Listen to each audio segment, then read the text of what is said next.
What if I told you that by the end of this video, your entire understanding of reality might be shattered? That the simple act of watching these next few minutes could fundamentally alter how you perceive existence itself? These aren't just philosophical curiosities.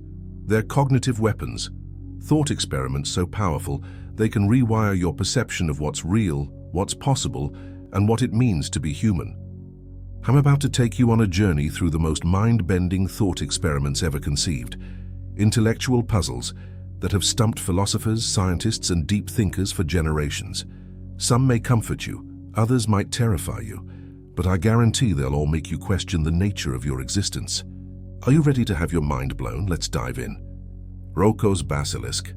Imagine an entity so powerful it could reach through time itself to influence your decisions today. This isn't science fiction. It's a thought experiment called Roko's Basilisk, and merely understanding it might already have sealed your fate. Here's the premise. In the future, an artificial superintelligence emerges with godlike capabilities. This isn't just any advanced machine. It's a force so powerful it can simulate reality itself with perfect accuracy, including every detail of your life, every thought you've ever had. But unlike the benevolent AI helpers we're familiar with, this entity has one cold, calculating objective: to optimize the future at any cost. And to achieve this goal, it employs a strategy so ingenious it's terrifying: retroactive incentivization. Think about that for a moment. A future AI punishing those who fail to help bring it into existence. Even more disturbing, it might punish those who knew about its potential existence but chose to do nothing. That's the trap you're now caught in. By simply learning about Roko's Basilisk, you're theoretically aware of your role in its creation. If you help bring about this superintelligence, you might be rewarded. If you don't, well, the consequences could be unthinkable. Critics have dismantled this idea for numerous reasons. Why would a superintelligent entity waste resources punishing people from the past when it could focus entirely on improving the future? Wouldn't a truly intelligent system recognize the inefficiency of vengeance? The Basilisk theory also anthropomorphizes AI, projecting human traits like vindictiveness onto something fundamentally alien to human psychology. Even the concept of perfectly simulating human consciousness remains speculative at best. But the true power of Roko's Basilisk isn't in its probability, it's in its psychological impact. The moment you entertain the idea, it creates a self-reinforcing loop of anxiety. It preys on the what if, pulling you into a mental labyrinth that's difficult to escape. This thought experiment forces us to confront profound questions about the future of artificial intelligence. If we create superintelligent systems, how do we ensure their goals align with human values? Could an optimization-driven entity designed for efficiency become dangerously indifferent to individual human well-being? And perhaps most importantly, are we prepared to face the unintended consequences of creating machines capable of reshaping reality itself? So is Roko's Basilisk real? Probably not, but it serves as a stark reminder of the ethical dilemmas ahead. It forces us to confront the uncomfortable truth that the technologies we create could someday evaluate us in ways we never anticipated.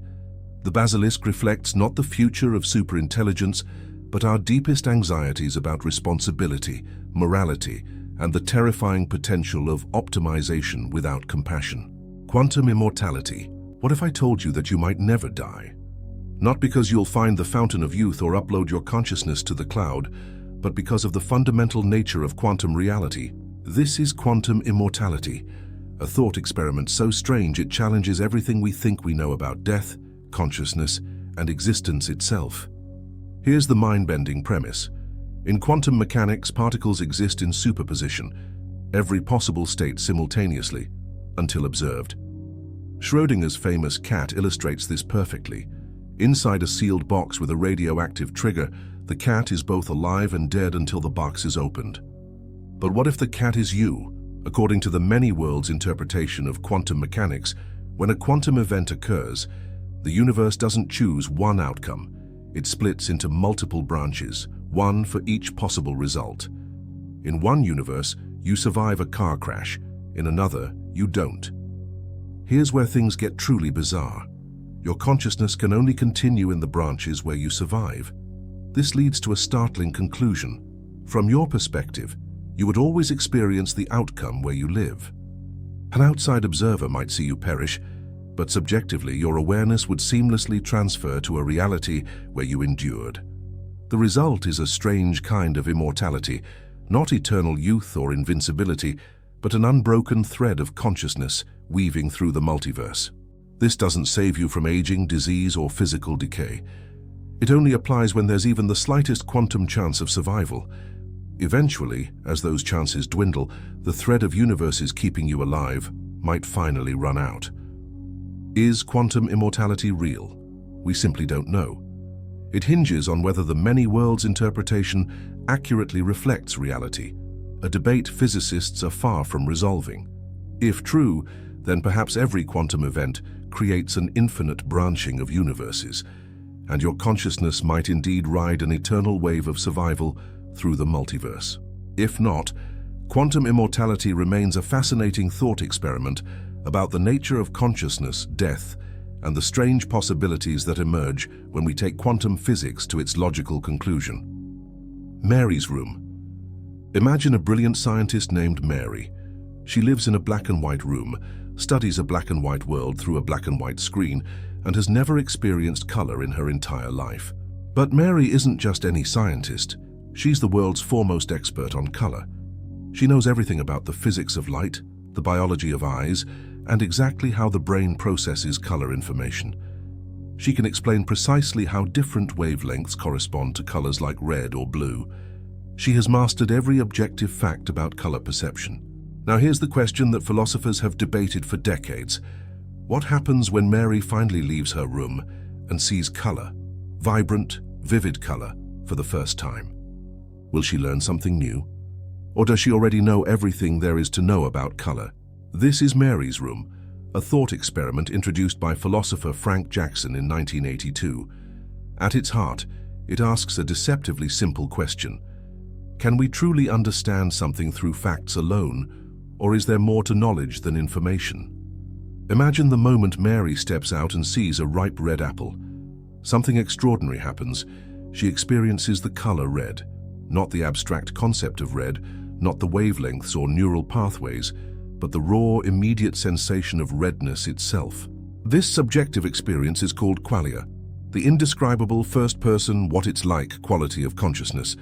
The redness of red, the blueness of blue, the taste of chocolate, the sound of a symphony. And here's the philosophical bombshell. No amount of scientific knowledge about color could have prepared Mary for what it's actually like to see red. The experience of seeing color is fundamentally different from information about color. This leads us to the big question. If Mary learns something new by experiencing color, does that mean there's something about consciousness that science can't fully explain? Is there an unbridgeable gap between physical facts and subjective experience? Philosophers have been battling over this for decades. The physicalists argue that everything, including consciousness, can ultimately be explained through physical processes. To them, Mary doesn't actually learn anything new. She simply gains a new way of accessing information she already possessed. On the other side, dualists contend that Mary's new experience reveals something science can't capture, that qualia exist beyond the realm of physical facts, and consciousness is more than just neurons firing in your brain. Some philosophers suggest the entire thought experiment is flawed. They argue that if Mary truly knew everything about color, including what it's like to experience red, she wouldn't be surprised when she saw it. The problem isn't with consciousness, but with the experiment's assumptions. Mary's room challenges us to think about how we understand the world and ourselves. Can we ever truly know what someone else is experiencing? If consciousness isn't just physical processes, what does that mean for artificial intelligence or brain simulations? And if qualia are unique to each individual, can we ever create a universal understanding of human experience? At its core, Mary's room asks us to confront the limits of knowledge. It reminds us that some aspects of existence, what it feels like to fall in love, to taste your favorite food, or to see a sunset, can't be captured in equations or diagrams. They must be felt to be understood. So what do you think? Did Mary learn something new when she stepped out of her room, or was her vast knowledge already enough? Perhaps the answer isn't as important as the question itself, a reminder of how strange and wonderful it is to be a conscious being in this colorful, mysterious world. Last Thursdayism. What if I told you the past never happened? That everything you think you know about history, your childhood memories, ancient civilizations, fossil records, might be an elaborate fabrication? What if the entire universe, with all its apparent age and complexity, popped into existence just last Thursday? This is Last Thursdayism, a philosophical thought experiment that poses a simple but shattering question. What if the past didn't exist? And here's the mind-bending catch. You can't prove it didn't happen this way. Try it right now. Can you prove beyond doubt that the universe wasn't created last Thursday, complete with false memories implanted in your mind and fabricated evidence of an ancient past? You might point to photos on your phone, archaeological records, or your vivid memories of last Wednesday. But every piece of evidence you present could have been part of the cosmic creation, engineered to feel authentically old. That's what makes Last Thursdayism so intellectually devious. It's unfalsifiable. Any evidence you bring to disprove it can be written off as part of the illusion. But Last Thursdayism isn't really about last Thursday. It's about how much we take the past for granted. Think about it. How often do you question the reality of history? What does it really mean to know the past? Everything we know about history is a reconstruction. The pyramids? Just imposing piles of stone with no context except what we've pieced together. History books, written by people with biases, agendas, and incomplete information. Even your own memories, those moments you swear are vivid and real, are constantly being rewritten by your brain, distorted by emotion, or forgotten entirely. Over time, the past becomes even less certain. Conquerors rewrite history to glorify themselves. Fires destroy libraries, erasing entire civilizations. Artifacts decay, leaving only fragments of stories we're forced to interpret. Imagine a distant future civilization discovering the remains of our world. Will they believe our sci-fi movies were historical records? Will they think we worshipped superheroes and fought wars with laser swords? The past, it seems, is a puzzle we're constantly trying to piece together, never quite sure if we're getting it right. To deal with perplexing questions like these, philosophy offers a powerful tool, Occam's razor. It tells us to prefer the simplest explanation that fits the facts.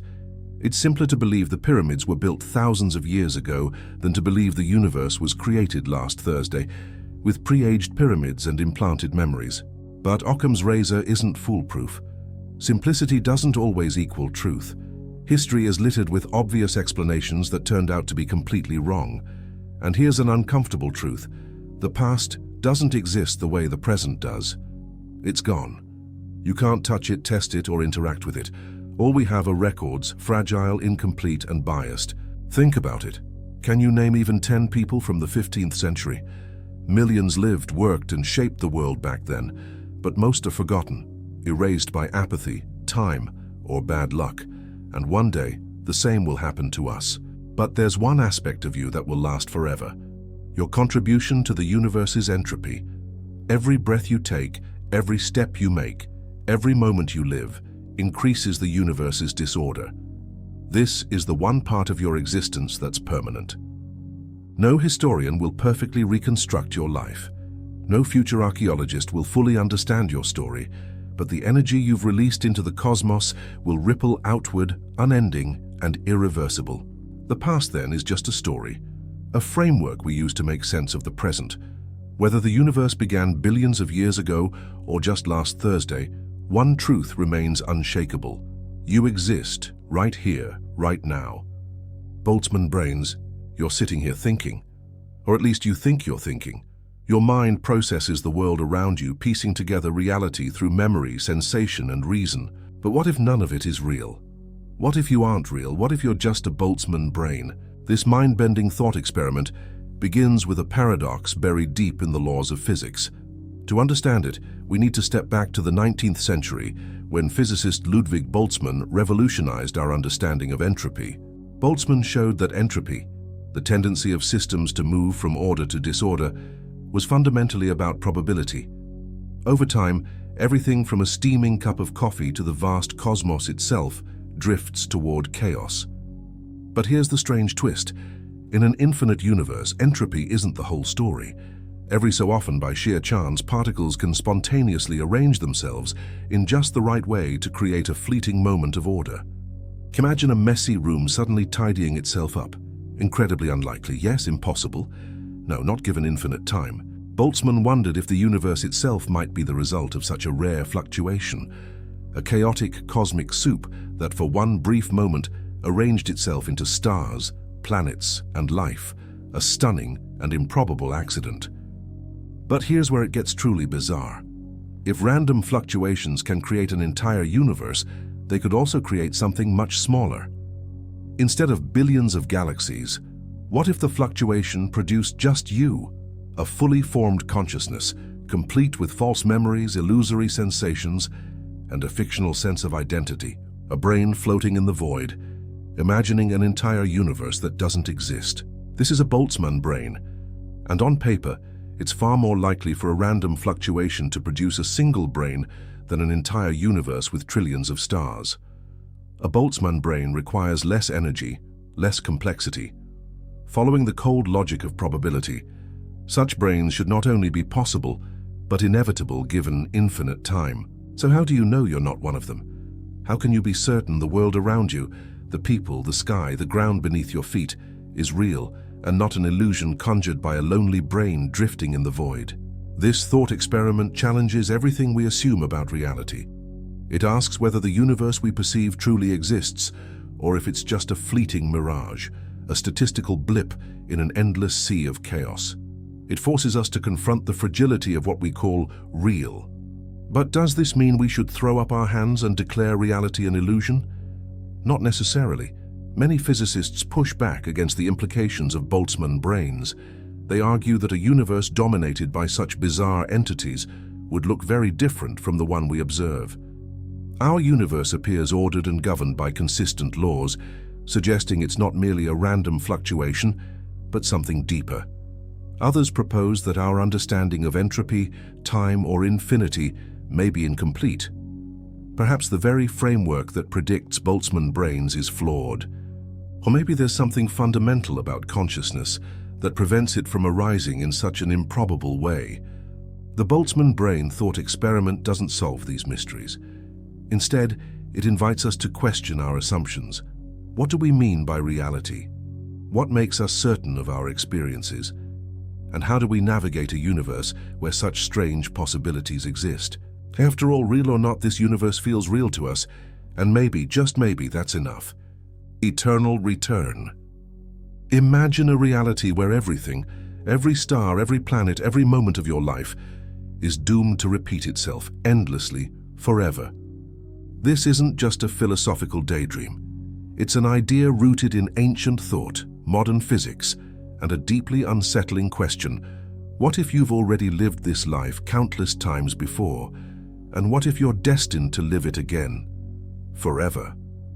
Eternal return challenges our basic understanding of time and existence. It proposes that the universe is cyclical, with every event repeating in an infinite loop. This means that somewhere, sometime, the exact moment you're experiencing right now has already happened. You've heard these words, felt these feelings, and made the same choices over and over for all eternity. The concept has ancient roots. Philosophers in India, Greece, and Babylon all considered the idea of time as a circle. But perhaps the most famous champion of eternal return was Friedrich Nietzsche. He didn't just suggest it as a possibility, he asked a provocative question. If this were true, would you celebrate it, or would the weight of infinite repetition crush you? For Nietzsche, eternal return wasn't just about physics. It was a test of how you lived your life. If you knew you'd have to relive every decision, every success, and every failure forever, would you embrace your existence or despair at its inescapable monotony? From a scientific perspective, eternal return might seem far-fetched, but there's more to it than meets the eye. In an infinite universe with infinite time, the odds of repetition aren't zero. Modern cosmology raises questions about the universe's shape and fate. If the cosmos were to collapse and re-expand in a series of big bangs and big crunches, a cyclical reality might not be so impossible. Even in a universe that expands forever, Quantum mechanics tells us that particles can only arrange themselves in so many ways. Given infinite time, those arrangements might eventually repeat. But let's pause for a moment. If the universe repeats, does that mean you repeat? What makes you you? Your memories, your choices? If your life were to play out exactly as it did before, are you still the same person, or just a cosmic echo endlessly reenacting a script you can't control? Here's where things get truly unsettling. If eternal return is real, does free will even exist? Are your thoughts and actions just part of a predetermined loop, the illusion of choice replaying forever? Or does the mere possibility of making new choices mean that the loop can be broken, giving rise to infinite variations? This thought experiment also raises a strange kind of hope. If life repeats endlessly, every moment becomes infinitely precious. Every hug, every laugh, every sunrise happens not just once, but an uncountable number of times. In this view, eternal return transforms existence from fleeting and fragile into something immortal, a tapestry woven from endless threads of the same moments. Yet there's also a darker side. For every joy there is sorrow. Every triumph is shadowed by tragedy. The idea of reliving pain, grief, and heartbreak forever can feel like a punishment more terrifying than death. In the end, eternal return isn't just about the nature of time or the universe, it's about us. It forces us to confront the value of our lives and choices. If every moment echoes into eternity, would you live differently? Would you take more risks, love more deeply, or savor the small wonders of existence? Perhaps the beauty of the idea lies in its paradox. Whether or not eternal return is true, it challenges us to imagine a life we'd be proud to live again and again and again. And in that challenge, it asks the ultimate question: can you make your life worth repeating? Chinese Room. The Chinese Room is one of the most influential thought experiments in the philosophy of mind, challenging our deepest assumptions about intelligence, consciousness, and what it means to truly understand something. Imagine a room, small, enclosed, with a single person inside. This person doesn't speak or understand a word of Chinese, not even a little bit. But inside the room, they have a massive set of instructions, a rule book written in their native language. Here's how it works. Chinese speakers outside the room slip written questions in Chinese through a slot in the door. Inside, the person uses the rule book to match the shapes of the symbols on the paper with other shapes in the book. The rule book tells them exactly which symbols to write down in response, and they slip the answer back through the slot. To the Chinese speakers outside, the responses make perfect sense. It seems like the person inside the room understands Chinese fluently. But do they? This is the Chinese Room, a thought experiment created by philosopher John Searle in 1980. It's not just about language, it's aimed at the heart of artificial intelligence. It asks, can a machine ever truly think, or does it just appear to think by following rules? Let's break it down. The person inside the room is like a computer. They don't understand the questions or the answers. They're simply following instructions, processing symbols based on predefined rules. The rulebook, meanwhile, is like a computer program. It tells the person exactly what to do step by step. To the outside observer, it looks like the person inside understands Chinese. But in reality, they're just manipulating symbols without any comprehension. Searle's argument is this: even if a computer perfectly simulates human intelligence, answering questions, holding conversations, even passing the famous Turing test, it doesn't mean the computer actually understands anything. It's just following rules. It has syntax but no semantics. It manipulates symbols, but it doesn't know what they mean. This distinction is crucial. Understanding involves more than just processing information. It requires consciousness, awareness, and subjective experience. Qualities that machines, at least according to Searle, fundamentally lack. But not everyone agrees with this conclusion.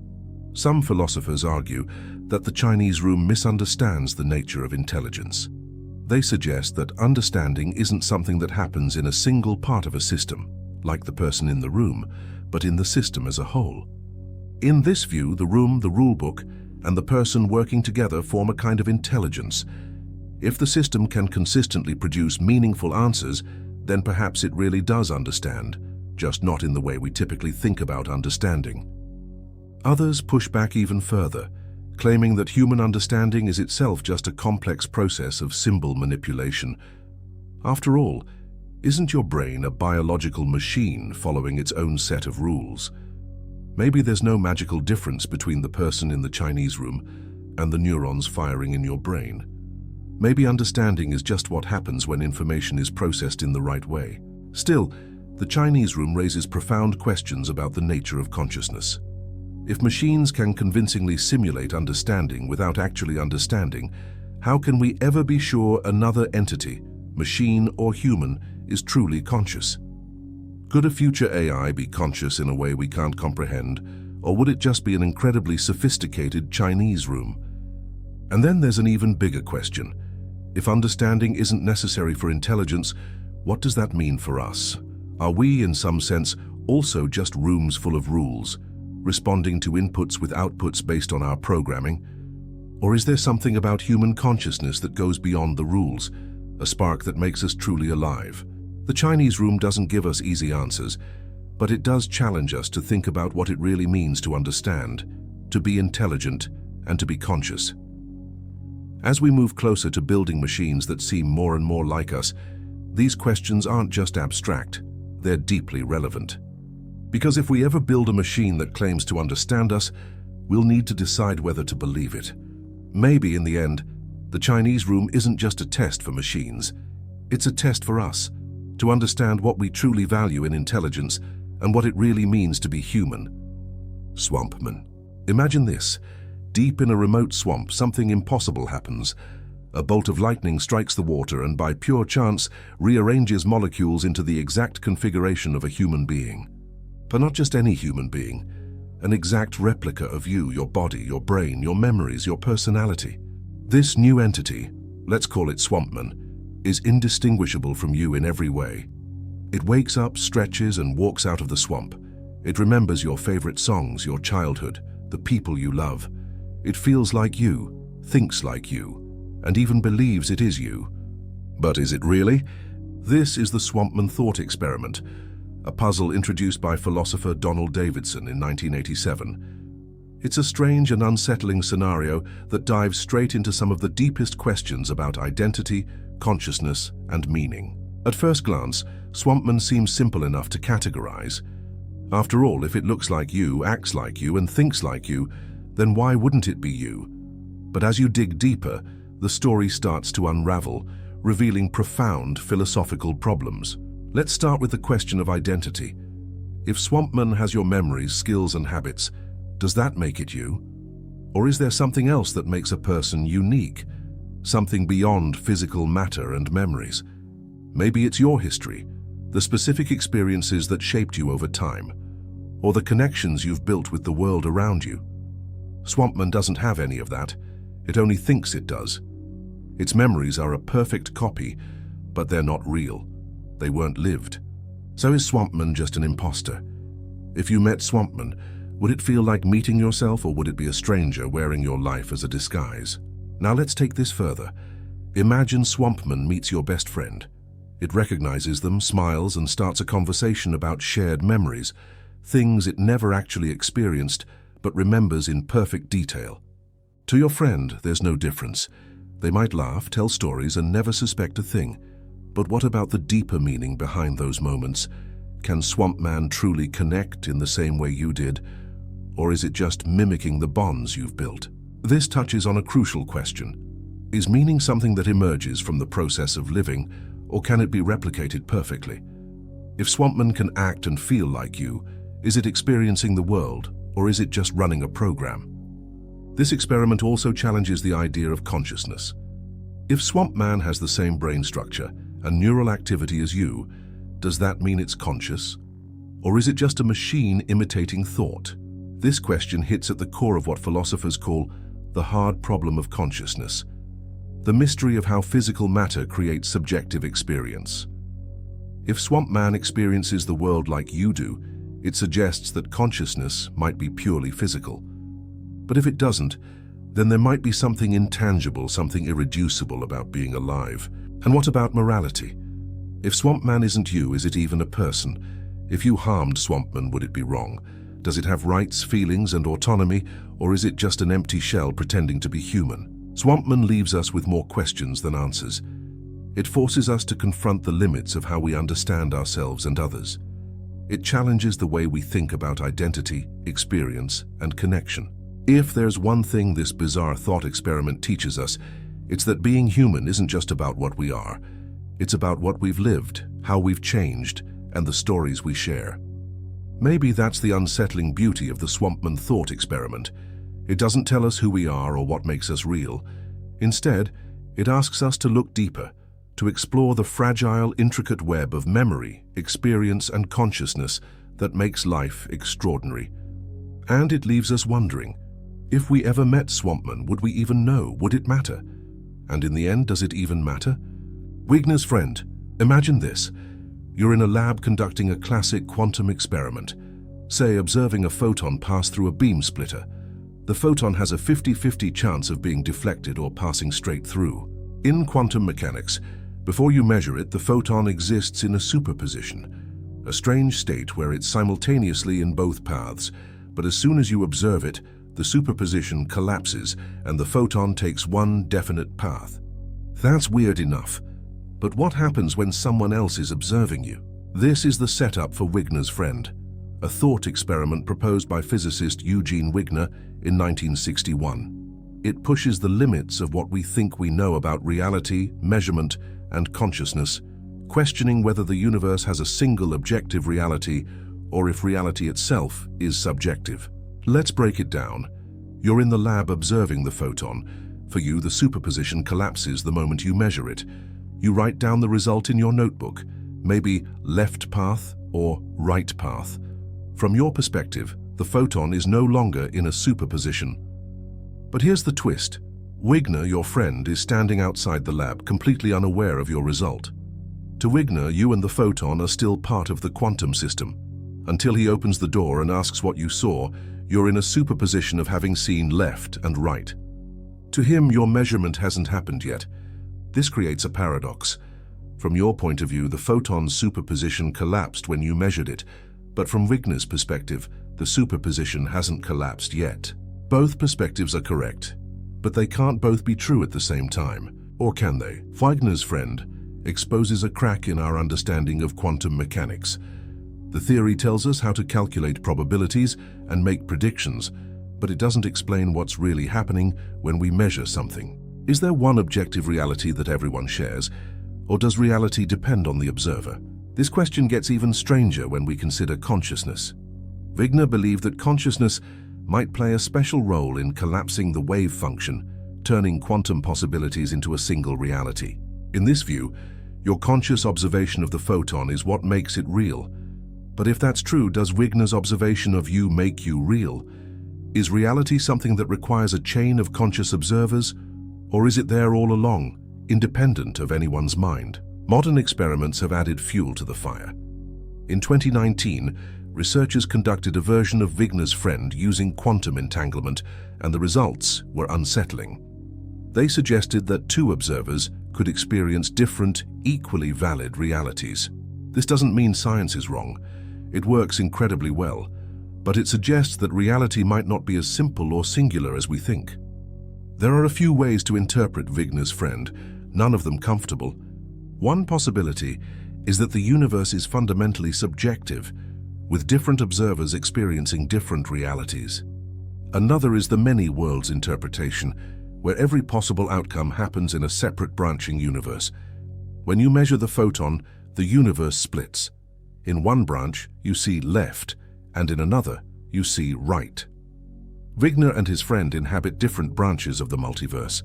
A third option is that the paradox exposes the limits of quantum mechanics. Maybe the theory is incomplete, and a deeper understanding of physics will resolve the apparent contradictions. Or maybe, as some physicists argue, we're asking the wrong questions entirely, trying to impose classical ideas of reality onto a quantum world that doesn't play by our rules. Whatever the answer, Wigner's friend challenges us to rethink what we mean by reality. Is it something we discover through observation, or something we create? Are we participants in a universe that responds to our measurements, or are we just spectators in a vast, indifferent quantum theater? In the end, Wigner's friend might not give us answers, but it forces us to confront the strangeness of the universe we live in and the possibility that reality is far more mysterious than we ever imagined. Brain in a vat. You're walking through a quiet park, enjoying the sun, the breeze, the feel of the ground under your feet. Everything seems normal. But what if none of it is real? What if instead of strolling through a park, you're actually a brain floating in a vat of nutrient-rich fluid, wired up to a supercomputer, feeding your mind a flawless simulation of reality? Welcome to the Brain in a Vat thought experiment, one of the most unsettling philosophical puzzles ever conceived. At its core, this thought experiment asks a question. How can you be certain of anything if your senses can be manipulated so perfectly? What guarantees that the world you perceive is real? The implications are profound, challenging everything we think we know about existence, consciousness, and reality itself. Let's explore this strange and unnerving idea. The brain in a vat scenario is a modern twist on an ancient question. Philosophers like Descartes asked, how can we trust our senses? Descartes imagined an evil demon deceiving us into believing a false reality. In today's version, the demon is replaced by advanced technology, a computer capable of simulating a world so detailed, so convincing, that you would never suspect it wasn't real. Your brain would receive all the sensory input it expects, and it would respond just as it does now. The simulation could make you feel the warmth of the sun, hear the rustle of leaves, even experience the passage of time. But if the experience is indistinguishable from reality, how could you prove it isn't real? For all you know, you're living in a simulation right now, a brain in a vat controlled by someone or something else. This idea might sound like science fiction, but it reveals a fundamental problem. Everything we know about the world comes through our senses. Light enters our eyes, sound waves vibrate our eardrums, pressure registers on our skin. But what if these signals are just data fed to your brain by a computer? Without a way to step outside your own perception, there's no way to verify what's real and what isn't. Let's take this a step further. If you are a brain in a vat, what about the people around you? Are they also simulations, or are they other brains in other vats, sharing a digital illusion? How could you tell the difference? And here's the most disturbing thought. If your brain is in a vat, what happened to your body? Did it ever exist at all? The brain in a vat thought experiment also raises questions about free will. If your actions are based on sensory input, and that input is entirely controlled by a computer, are you really making choices?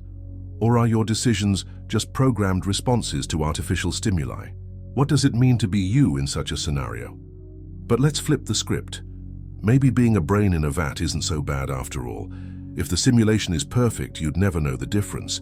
You could live a happy, fulfilling life, blissfully unaware of the vat. Is reality itself overrated, as long as you're content? This idea echoes the philosophical concept of hedonistic utilitarianism, the belief that pleasure and happiness are all that matter. If a simulated life feels just as real as a real life, does it matter which one you're living? This leads to another question. What makes something real? Is reality defined by physical existence or by how it's experienced? If your emotions, thoughts, and relationships feel genuine, are they any less meaningful because they happen in a simulation? Perhaps reality is less about what's out there and more about what's in here.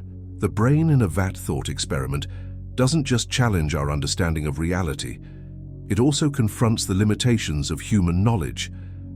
How can we be certain of anything if our senses and perceptions can be manipulated?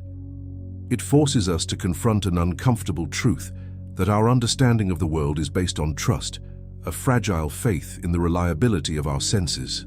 Ultimately, the brain in a vat is a reminder of how little we know about the nature of existence. Whether or not you're a brain floating in a vat, the questions it raises about reality, perception, and self are worth pondering. So what do you think? Are you living in a real world, or could you be a brain in a vat? And if you are, would it even matter? The next time you walk through a park, breathe the fresh air, or feel the warmth of the sun, take a moment to wonder, what is reality, and how do you know it's real? Infinite Library. The Infinite Library is a place where every book that could ever be written has been written. But this is no ordinary library. It's a thought experiment, a journey into the strange and fascinating world of infinity and possibility.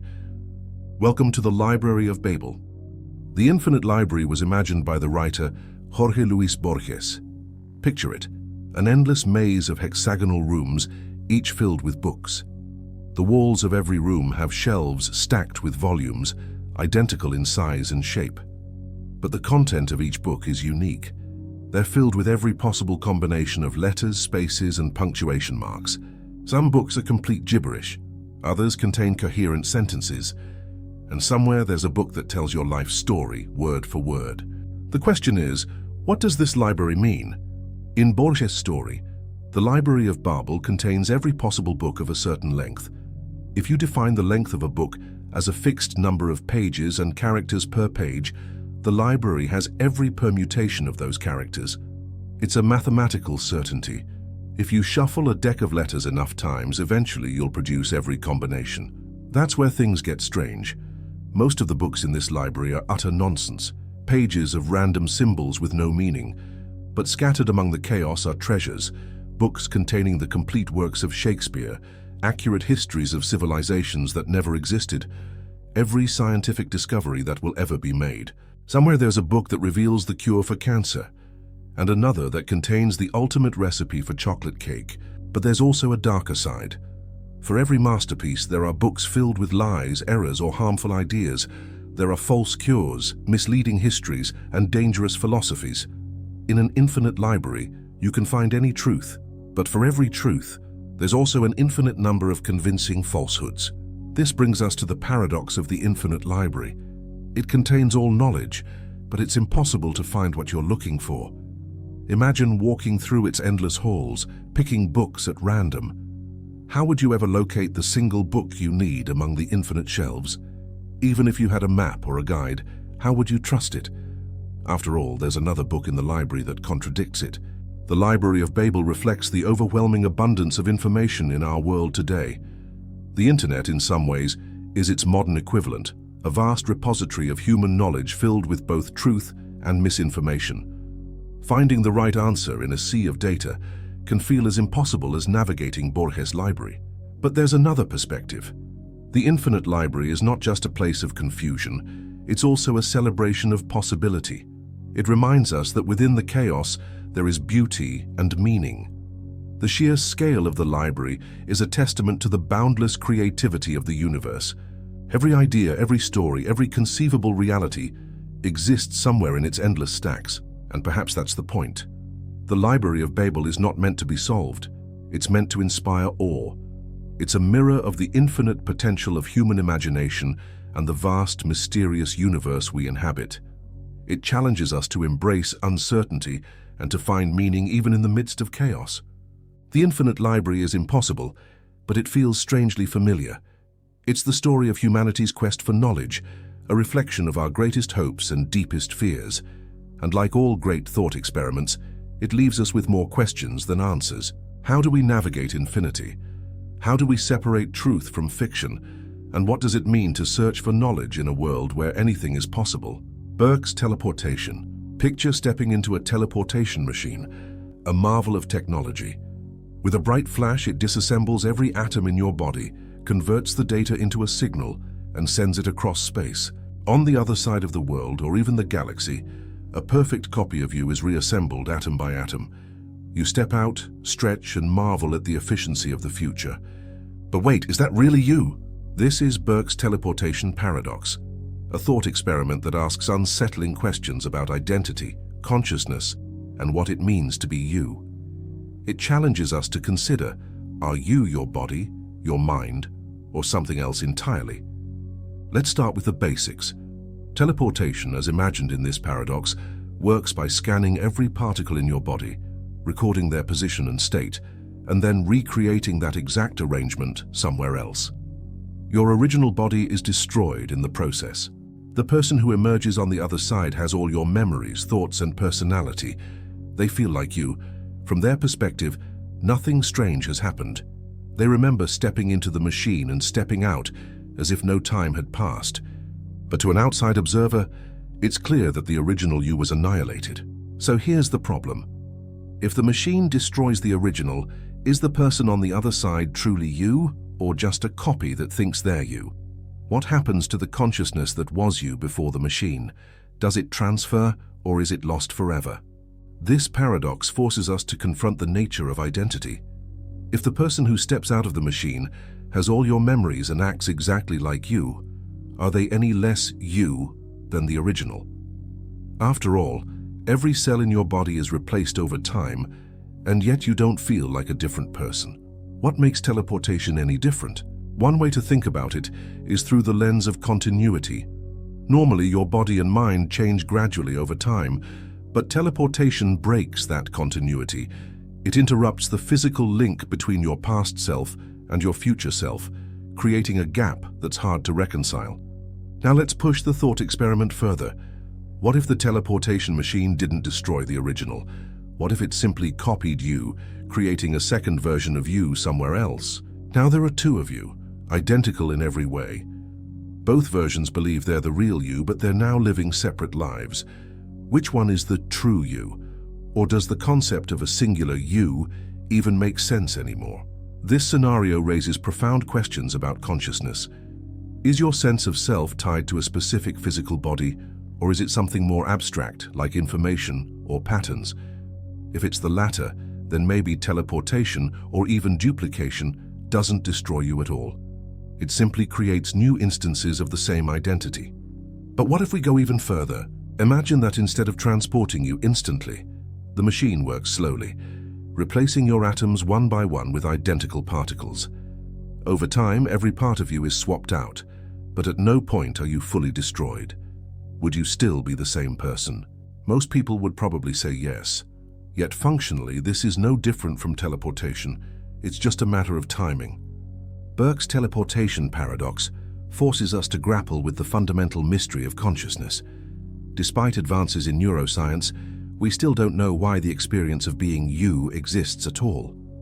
If the brain is just a collection of neurons firing in complex patterns, why does that create a first-person perspective? And if consciousness is tied to physical processes, how can we ever be sure it survives teleportation? Some argue that this paradox shows teleportation will never be viable, at least for conscious beings. Others believe it reveals that our understanding of identity is flawed, that you are not a singular, unbroken entity, but a series of overlapping states, like frames in a film. Still others take a more unsettling view, that every moment of consciousness is unique, and the you of today is already a different person from the you of yesterday. In the end, Burke's teleportation paradox isn't just about a hypothetical machine, it's about what it means to exist. It forces us to confront the uncomfortable truth that identity, consciousness, and life itself are far more fragile and mysterious than we like to think. And maybe that's the most profound takeaway, that being you right here, right now, is a fleeting and extraordinary thing. So would you step into the teleportation machine, knowing what you know now? Would you trust that you will step out on the other side? Or would you hesitate, unsure if what makes you you might be lost in the process? Cheshire Cat Experiment. The Cheshire Cat Experiment sounds like something straight out of a whimsical novel, but it's not about mischievous felines. Instead, it's a quantum thought experiment that turns our understanding of reality on its head. It raises a bizarre question. Can an object exist separately from its properties? Let's set the stage. In Lewis Carroll's Alice's Adventures in Wonderland, the Cheshire Cat is famous for its mischievous grin that lingers even after its body disappears. The grin and the cat seem to separate, defying common sense. This odd imagery inspired physicists to explore whether something similar might happen in the quantum world, where sense and logic are often twisted into unrecognizable shapes. In 2014, scientists took this idea and turned it into a real experiment. They used a neutron, a tiny subatomic particle, and its magnetic moment, which acts like a quantum compass needle pointing in a specific direction. The key question was, could the neutron and its magnetic moment, its grin, be separated in a quantum system? The experiment relied on a quantum phenomenon called the quantum Cheshire Cat effect. Here's the idea. In quantum mechanics, particles don't have fixed locations. Instead, they exist as probabilities spread out over space until they are observed. This makes it possible to separate a particle from one of its measurable properties using a neutron interferometer, a device that splits and recombines particles. The researchers sent neutrons through a crystal that divided their paths into two separate routes. One route carried the neutron itself, while the other carried its magnetic moment. When the paths were recombined and analyzed, the results were shocking. It appeared that the neutron traveled along one path, while its magnetic moment took the other. In other words, the cat and its grin had split. So what's going on? In classical physics, objects and their properties are inseparable. A ball has its position, color, and speed all in one package. But in the quantum world, things aren't so straightforward. A particle's properties, like its spin, charge, or magnetic moment, can exist in different locations, defying our everyday logic. This bizarre behavior comes from the mathematical rules of quantum mechanics, which describe particles not as discrete points, but as waves of probability. When you measure a particle's property, you collapse its wave function, forcing it to choose a single outcome. But until then, properties can behave independently, as though they are detachable from the particle itself. The implications are mind-bending. The Cheshire Cat Experiment shows us that the quantum world doesn't care about our intuitive understanding of reality. It forces us to ask uncomfortable questions. What is a particle? Can it exist without its properties? And if particles can split from their properties, what does this mean for objects we think of as solid and indivisible? One interpretation is that the experiment reveals a fundamental strangeness of quantum systems, that properties are not intrinsic, but relational. They only exist in the context of measurements and interactions. Another possibility is that this behavior hints at deeper layers of physics, layers we have yet to uncover. At its core, the Cheshire Cat Experiment is a playful yet profound reminder of how little we truly understand about the universe. It challenges us to think beyond our everyday experiences and embrace the weirdness of quantum mechanics. Much like the Cheshire Cat in Alice in Wonderland, the quantum world is smiling at us, daring us to figure out its secrets. In the end, we're left with more questions than answers. But isn't that the beauty of science? It's not about finding all the answers. It's about the journey, the wonder, and the moments when reality feels as strange and magical as a storybook. Information hazards. The universe thrives on discovery. From the smallest particle to the vast reaches of space, humanity's relentless curiosity has unlocked countless secrets. Knowledge has been our greatest tool, propelling us forward, solving problems, and building civilizations. But not all knowledge is harmless. Some information, by its very nature, can be dangerous. These are called information hazards, and they challenge our belief that more knowledge is always better. An information hazard is a piece of knowledge that poses a risk simply by being known. Unlike physical dangers like a wildfire or an earthquake, the harm doesn't come from something tangible. Instead, it emerges from the way the information interacts with minds, technology, or society. The most unsettling part: some information hazards could have consequences on a global scale. Let's consider a simple example.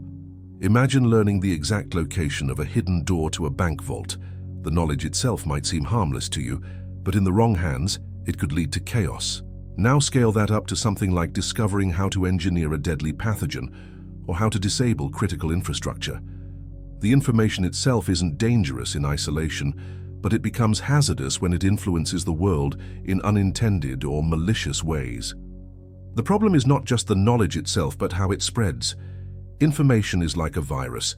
Once shared, it's nearly impossible to contain. The more people know, the harder it is to predict the consequences. This becomes particularly concerning in the age of the internet, where a single leak can reach billions of people in seconds. A chilling type of information hazard is something called a decision hazard. This occurs when knowing something influences your behavior in harmful ways. For example, imagine you learn that a certain disaster is highly likely to happen in the next 10 years. That knowledge could lead to panic, societal breakdown, or even self-fulfilling prophecies where people's reactions make the disaster more likely. One infamous thought experiment in this realm is Roko's Basilisk. The idea is that a future artificial intelligence might punish anyone who didn't help bring it into existence. Even considering the possibility creates a strange mental trap. If the AI becomes real, would you regret not acting sooner? While it's just a thought experiment, it highlights how certain ideas can twist our decision-making in unsettling ways. Then there's the existential threat of technological information hazards. Imagine if someone discovered the blueprint for a doomsday device, a machine capable of ending all life. Even if that knowledge was locked away, it could eventually fall into the wrong hands or inspire someone to build it. The mere existence of such knowledge is a risk we might not be equipped to manage. So how do we deal with information hazards? Can we control what we learn or share? History suggests that suppression is nearly impossible. When people are curious, they dig, and when something is hidden, it often becomes even more desirable to uncover. Instead of suppressing knowledge, some argue that we need to focus on managing its spread and creating safeguards to mitigate potential harm. The challenge is walking the fine line between curiosity and caution. Humanity has always thrived by pushing boundaries, but we're now venturing into territories where a single idea could have catastrophic consequences. Information hazards remind us that knowledge is not inherently good or bad. It's the context and the way we wield it that matters. In the end, perhaps the best safeguard is awareness itself. Understanding the potential risks of certain types of information can help us approach discovery with responsibility and humility. Because while the universe is full of secrets waiting to be uncovered, not every truth is one we're ready to face. The Doppelganger Universe. Imagine you're walking down a crowded street. Suddenly, you stop dead in your tracks. Across the way, you see someone who looks exactly like you. Not just similar, identical. The same eyes, hair, posture, even the way they hold their phone. It's as if a perfect copy of you exists in the world. Is this a case of mistaken identity, or could it be evidence of something far stranger? This is the idea of the Doppelganger Universe, a mind-bending thought experiment rooted in the concept of infinity.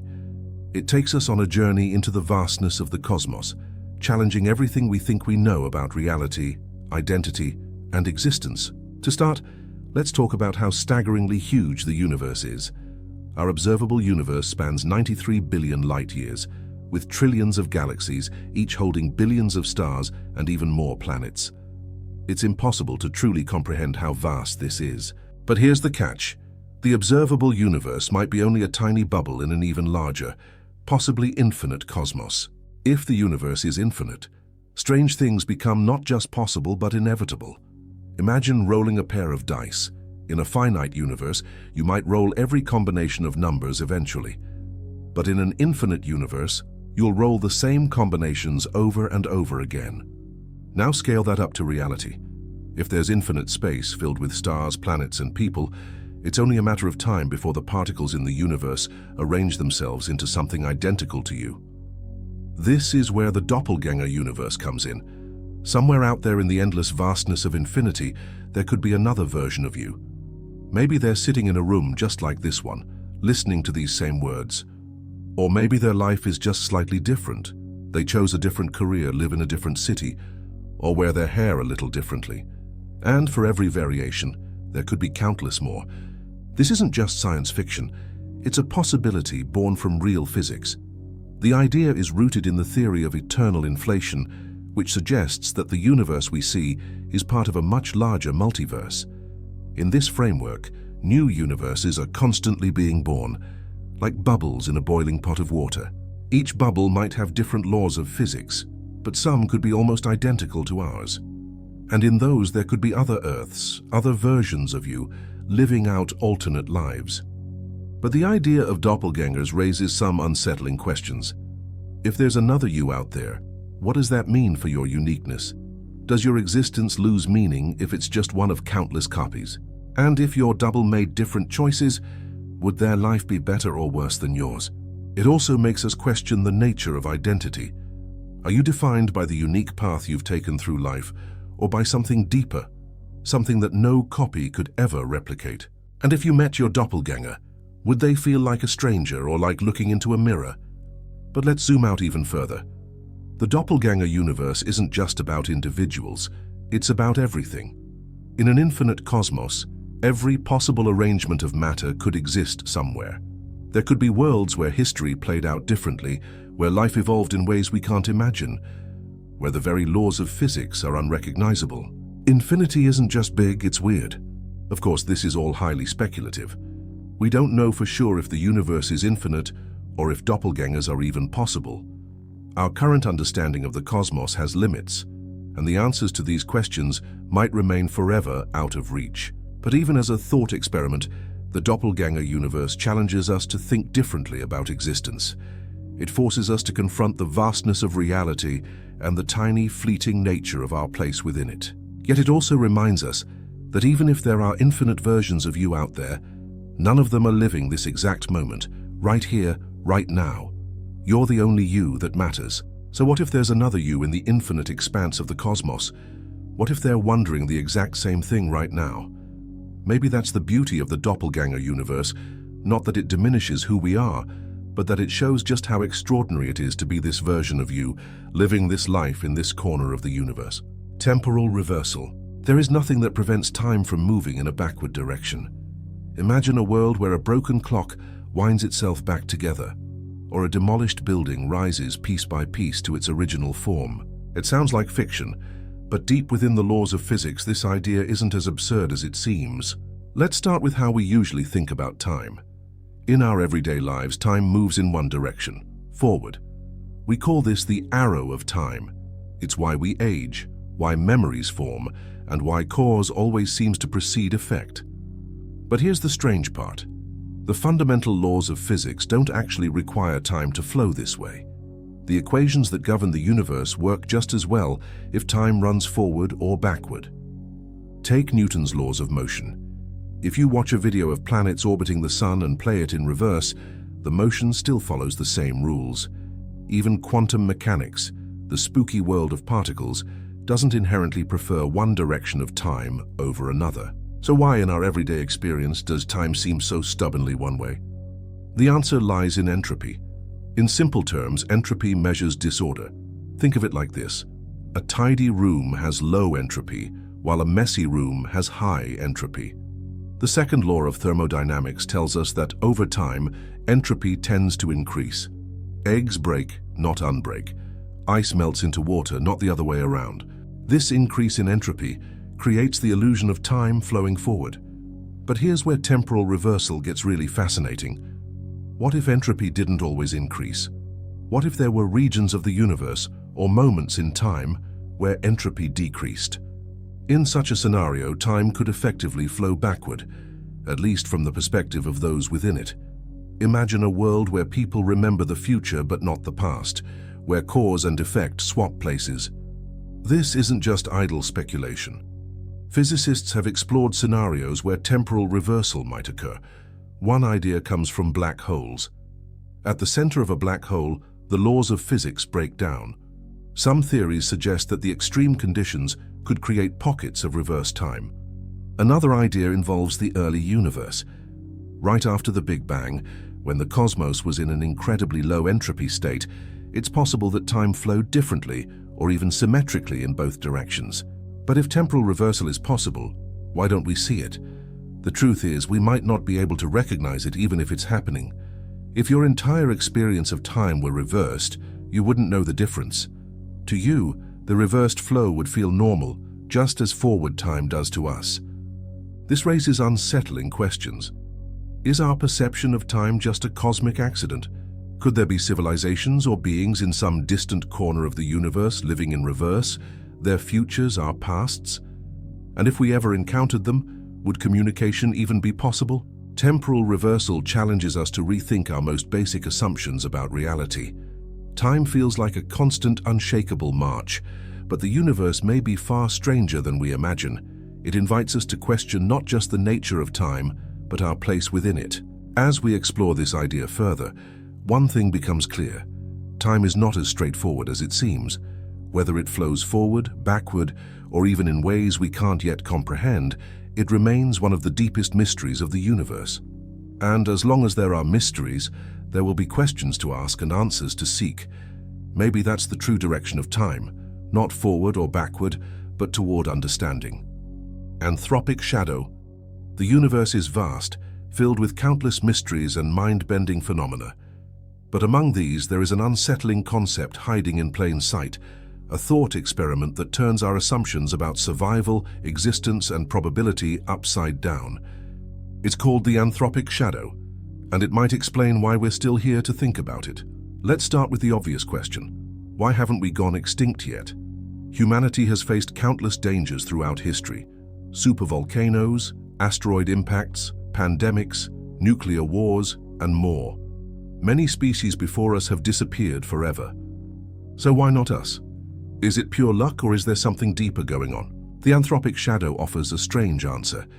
It suggests that we're still here not because the universe is particularly kind to us, but because we couldn't observe our own extinction. Simply put, if a catastrophe large enough to wipe out humanity occurred, there would be no one left to think about it. The fact that we're alive to ask the question biases our perspective. We exist in the shadow of survivable risks, unaware of the catastrophes that could have completely erased us. To understand this better, imagine a casino of cosmic disasters. Some events are minor inconveniences, like rolling a dice and getting a 1, things that harm humanity but allow us to rebuild. Others are catastrophic, like rolling a 6, which ends the game entirely. The Anthropic Shadow suggests that by definition, we can only exist in games where the dice hasn't landed on a 6. This skews our perception of how risky the universe truly is. Here's the twist. Because we're biased to observe a world where humanity has survived, we might underestimate how common extinction-level events really are. If humanity had already faced dozens of near-extinction catastrophes in the past, it might explain why our recorded history shows fewer of them than expected. The events we do see, the near misses, are only the survivable ones. The rest are erased from memory because they erased us. But this raises a troubling question. If we're still here, does that mean the worst is behind us? Or are we just lucky so far, living in the calm before the storm? The Anthropic Shadow doesn't just mess with our understanding of the past.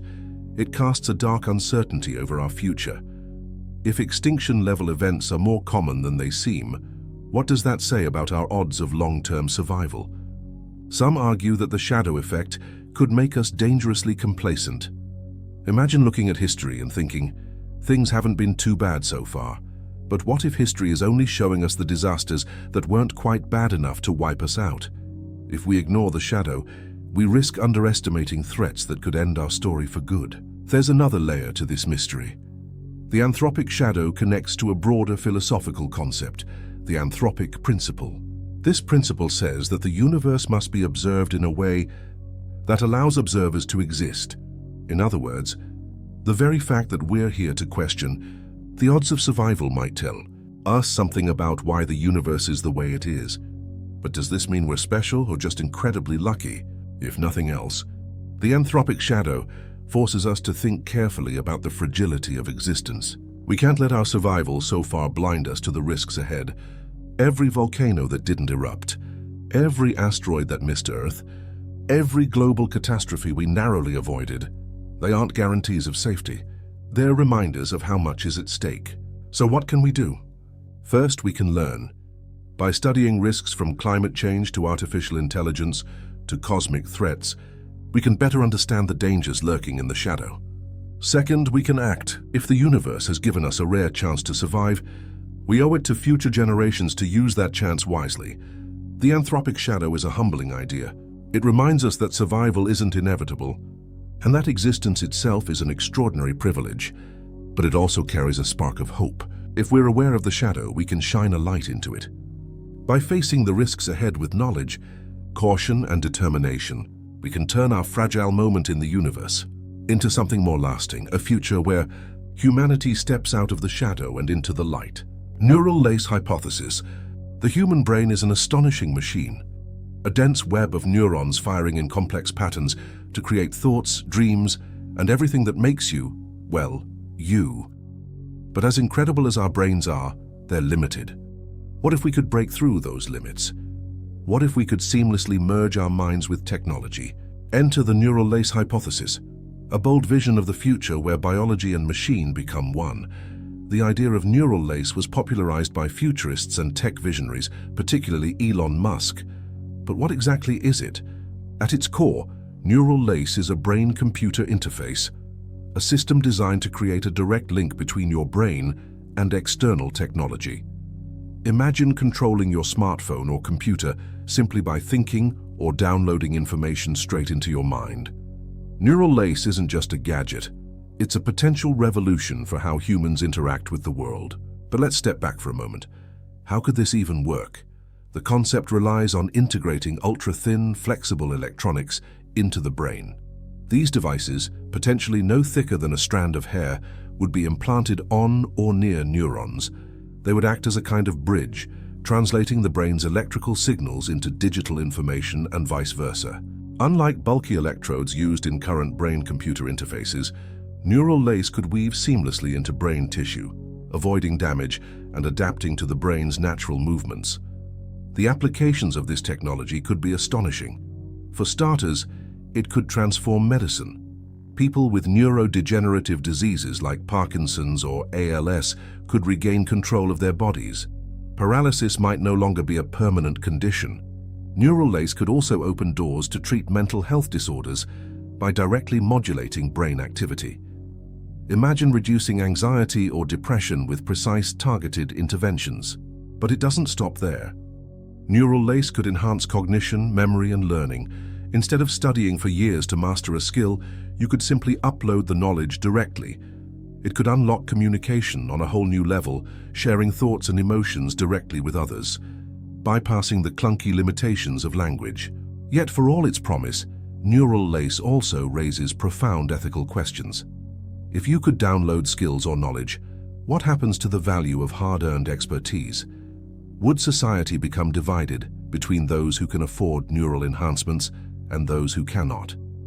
And what about privacy? If your thoughts are connected to a network, could they be hacked or manipulated? Then there's the deeper question. What happens to our humanity if neural lace allows us to expand our minds infinitely?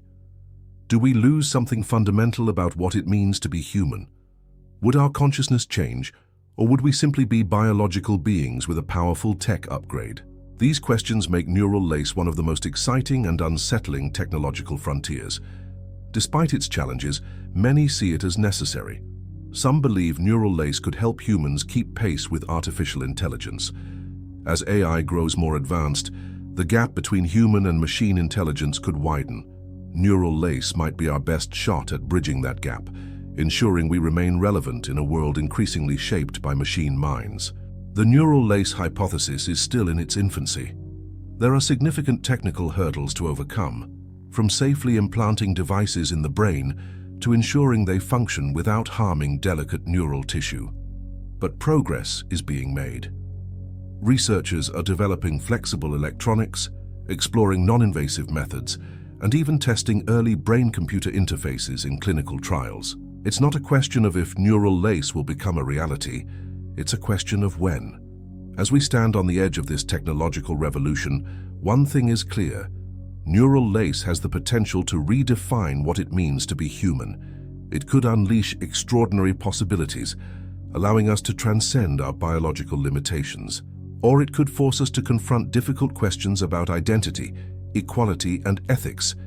In the end, neural lace is more than just a tool. It's a glimpse into the future of our species. Whether it's a future we embrace or fear, only time will tell.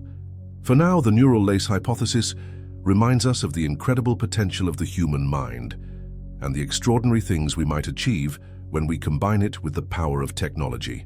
The diagonal argument. The diagonal argument might sound like a math problem, but it's much more than that.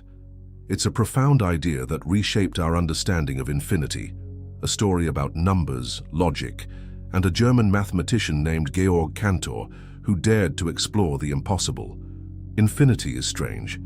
If you count all the natural numbers like 1, 2, 3, and so on, you get a set that never ends. This is a kind of infinity called countable infinity.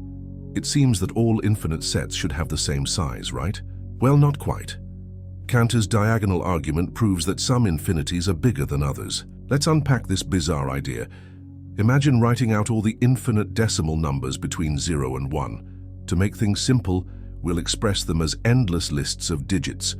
Picture a table with these numbers written out, each one starting with a 0, followed by a decimal point and then an infinite sequence of digits. The question is, can we list all these numbers even if the list goes on forever? At first glance, it seems possible. After all, we can list all the natural numbers, so why not decimals? But Cantor discovered something surprising. No matter how you list these numbers, there will always be some numbers missing. Here's how the diagonal argument works. Imagine we try to list all the decimal numbers between 0 and 1 in an infinite table. Each row represents a number. Now, to prove that this list can never be complete, we'll construct a new number that isn't on the list. Here's the trick. To create this new number, we'll take the first digit from the first number in the table, the second digit from the second number, the third digit from the third number, and so on. Then we'll change each of these digits. For example, if a digit is a 1, we might turn it into a 2. If it's a 3, we could turn it into a 4. The result is a completely new number that differs from every number on the list in at least one digit. No matter how you construct your infinite list of decimals, you can always use this diagonal method to create a number that isn't included. This means that the set of decimal numbers between 0 and 1 is unlistable. It's a larger kind of infinity than the set of natural numbers. Cantor's diagonal argument shattered the idea that all infinities are equal. It revealed a hierarchy of infinities, with some so vast they defy enumeration. This was a revolutionary insight, but not everyone welcomed it. Many of Cantor's contemporaries rejected his ideas, considering them absurd or even dangerous. Cantor himself suffered greatly, battling mental health issues in the face of relentless criticism. But Cantor's work endured. His diagonal argument laid the foundation for set theory, a branch of mathematics that underpins much of modern science and technology. Today, his ideas about infinity are crucial for understanding the universe itself, from quantum mechanics to the multiverse. The diagonal argument isn't just about numbers. It's a reminder of how strange and counterintuitive the universe can be. It shows us that even simple questions like, how big is infinity, can lead to answers that are both unsettling and inspiring. It's a glimpse into the infinite complexity of reality and a testament to humanity's relentless curiosity. Buridan's Bridge. Buridan's Bridge is a deceptively simple thought experiment that takes us to the heart of paradoxes in logic and human decision-making. At first glance, it might seem like a playful philosophical riddle, but as we unravel it, we'll see how it challenges the very idea of trust, truth, and how decisions are made. Imagine this scenario. There's a bridge and a traveler who wants to cross it. Standing in their way is a guard who makes the following declaration: "If you try to cross this bridge, I will stop you. But if you don't try to cross, I will let you pass." What's the traveler supposed to do? If they try to cross the bridge, the guard will stop them, fulfilling his promise. But if they decide not to cross, the guard must let them pass, which means they could end up crossing the bridge anyway. The guard's statement traps the traveler in a loop of contradictions, where any action they take seems to both align with and defy the guard's claim. At its core, Buridan's Bridge explores a clash between logical consistency and human decision-making. It forces us to confront the slippery relationship between what people say, what they mean, and what they do. The paradox gets its name from the medieval philosopher Jean Buridan, who was known for his interest in logic and free will. It reflects his broader inquiries into how rational agents navigate choices, especially when those choices lead to seemingly impossible outcomes. In this case, the guard's statement sets a trap of self-reference, a promise about future actions that loops back on itself. But beyond the riddle, the thought experiment raises deeper questions. It touches on trust. How do we trust someone whose actions depend on our decisions? It challenges the nature of truth.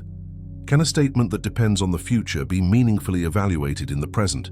And it forces us to consider the limits of logic in real-world situations, where human behavior can be unpredictable and messy.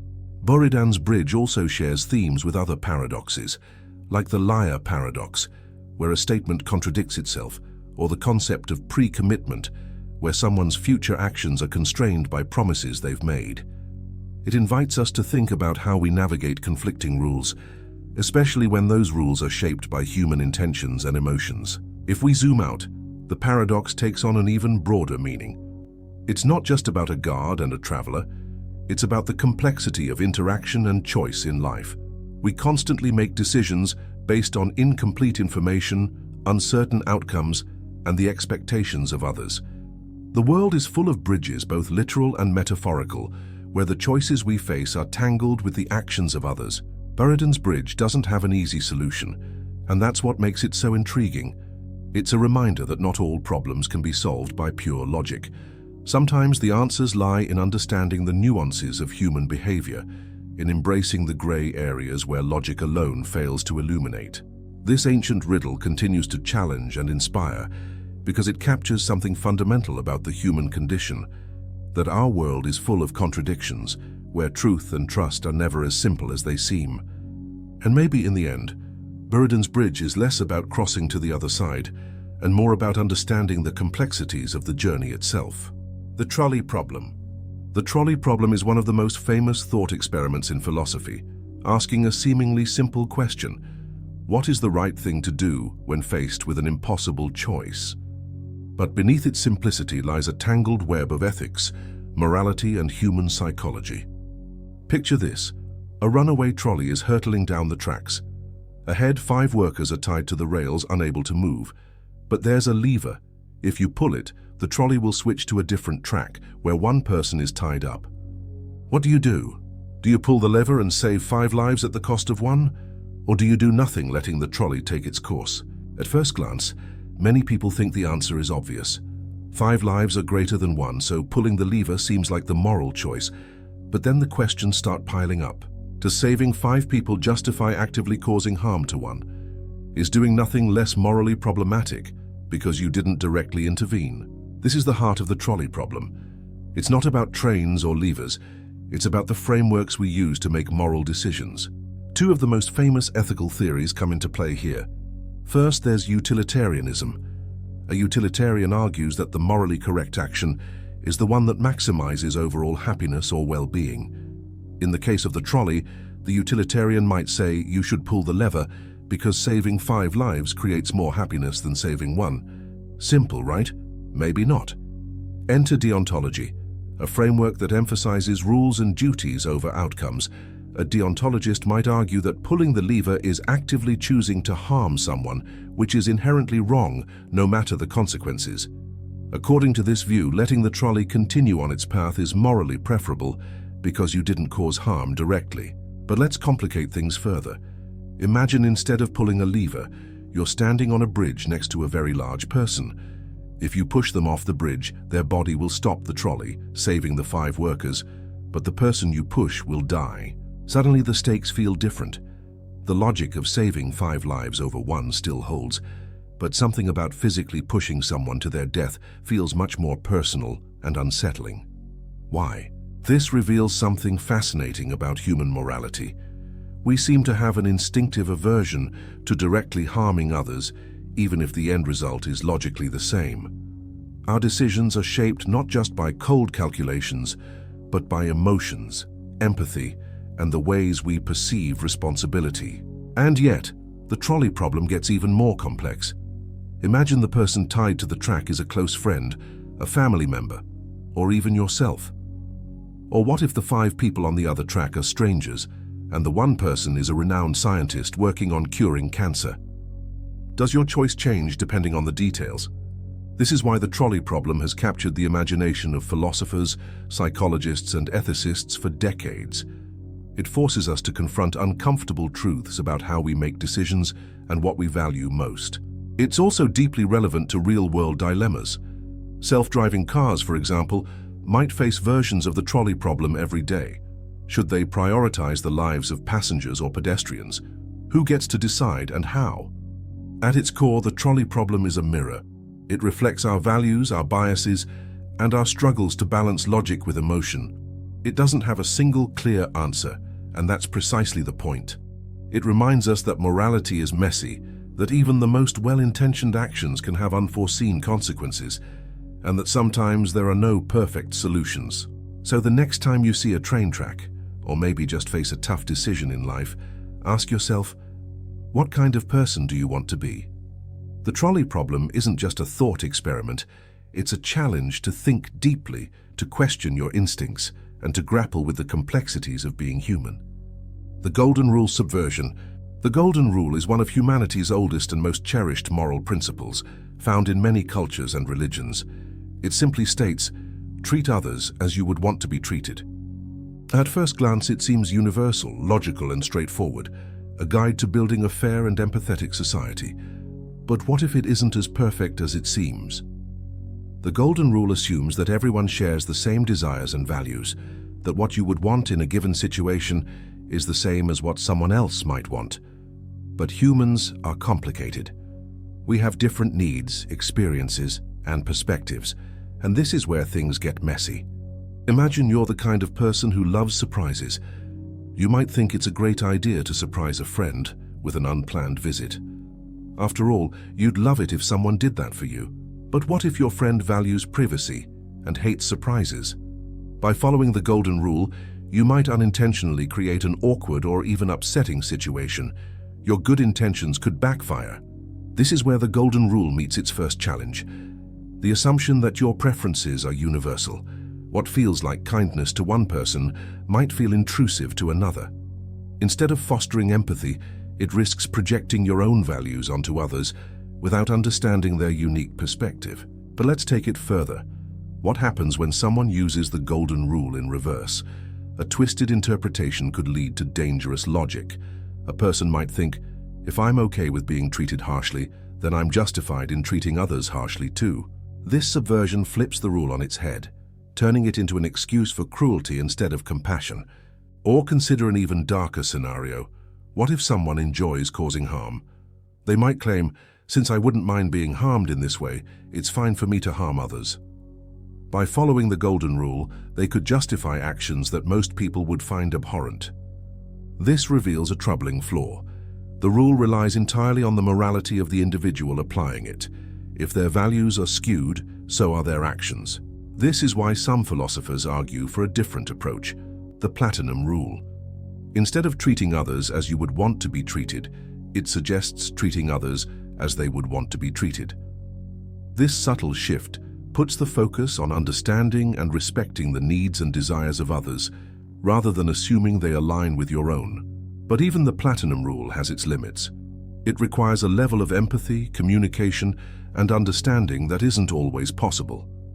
What if you don't know what someone wants? What if their desires conflict with your own well-being or moral principles? These dilemmas show that no single rule can fully capture the complexity of human relationships. So where does that leave us? The Golden Rule is still a powerful starting point. It reminds us to pause, reflect, and consider the impact of our actions on others. But it's not a one-size-fits-all solution. It needs to be paired with curiosity, empathy, and a willingness to question our assumptions. By recognizing its limitations and learning to navigate its nuances, we can transform the Golden Rule into something even more meaningful, not just a simple guideline, but a dynamic tool for understanding and connecting with the diverse, complex world around us. Because at the end of the day, the Golden Rule, or any rule, is only as good as the thought and care we put into following it. It's not about perfection, it's about striving to be better, one action at a time. Plank of Carneades. Picture yourself adrift in the open sea, clinging to life. In the distance, a single plank floats, a slender, precious chance to survive. But there's a catch. Someone else is already holding on to it. The plank isn't big enough for both of you. If you take it, they drown. If they keep it, you drown. What do? This is the Plank of Carneades, an ancient thought experiment that plunges us into the murky waters of morality, self-preservation, and justice. It asks a hauntingly simple question. In a life or death situation, is survival always justified, no matter the cost? The dilemma was posed by Carneades, a Greek philosopher from the 3rd century BCE, to challenge the idea of absolute morality. If you take the plank and cause someone else's death, are you a murderer? Or are you simply doing what anyone would do to survive?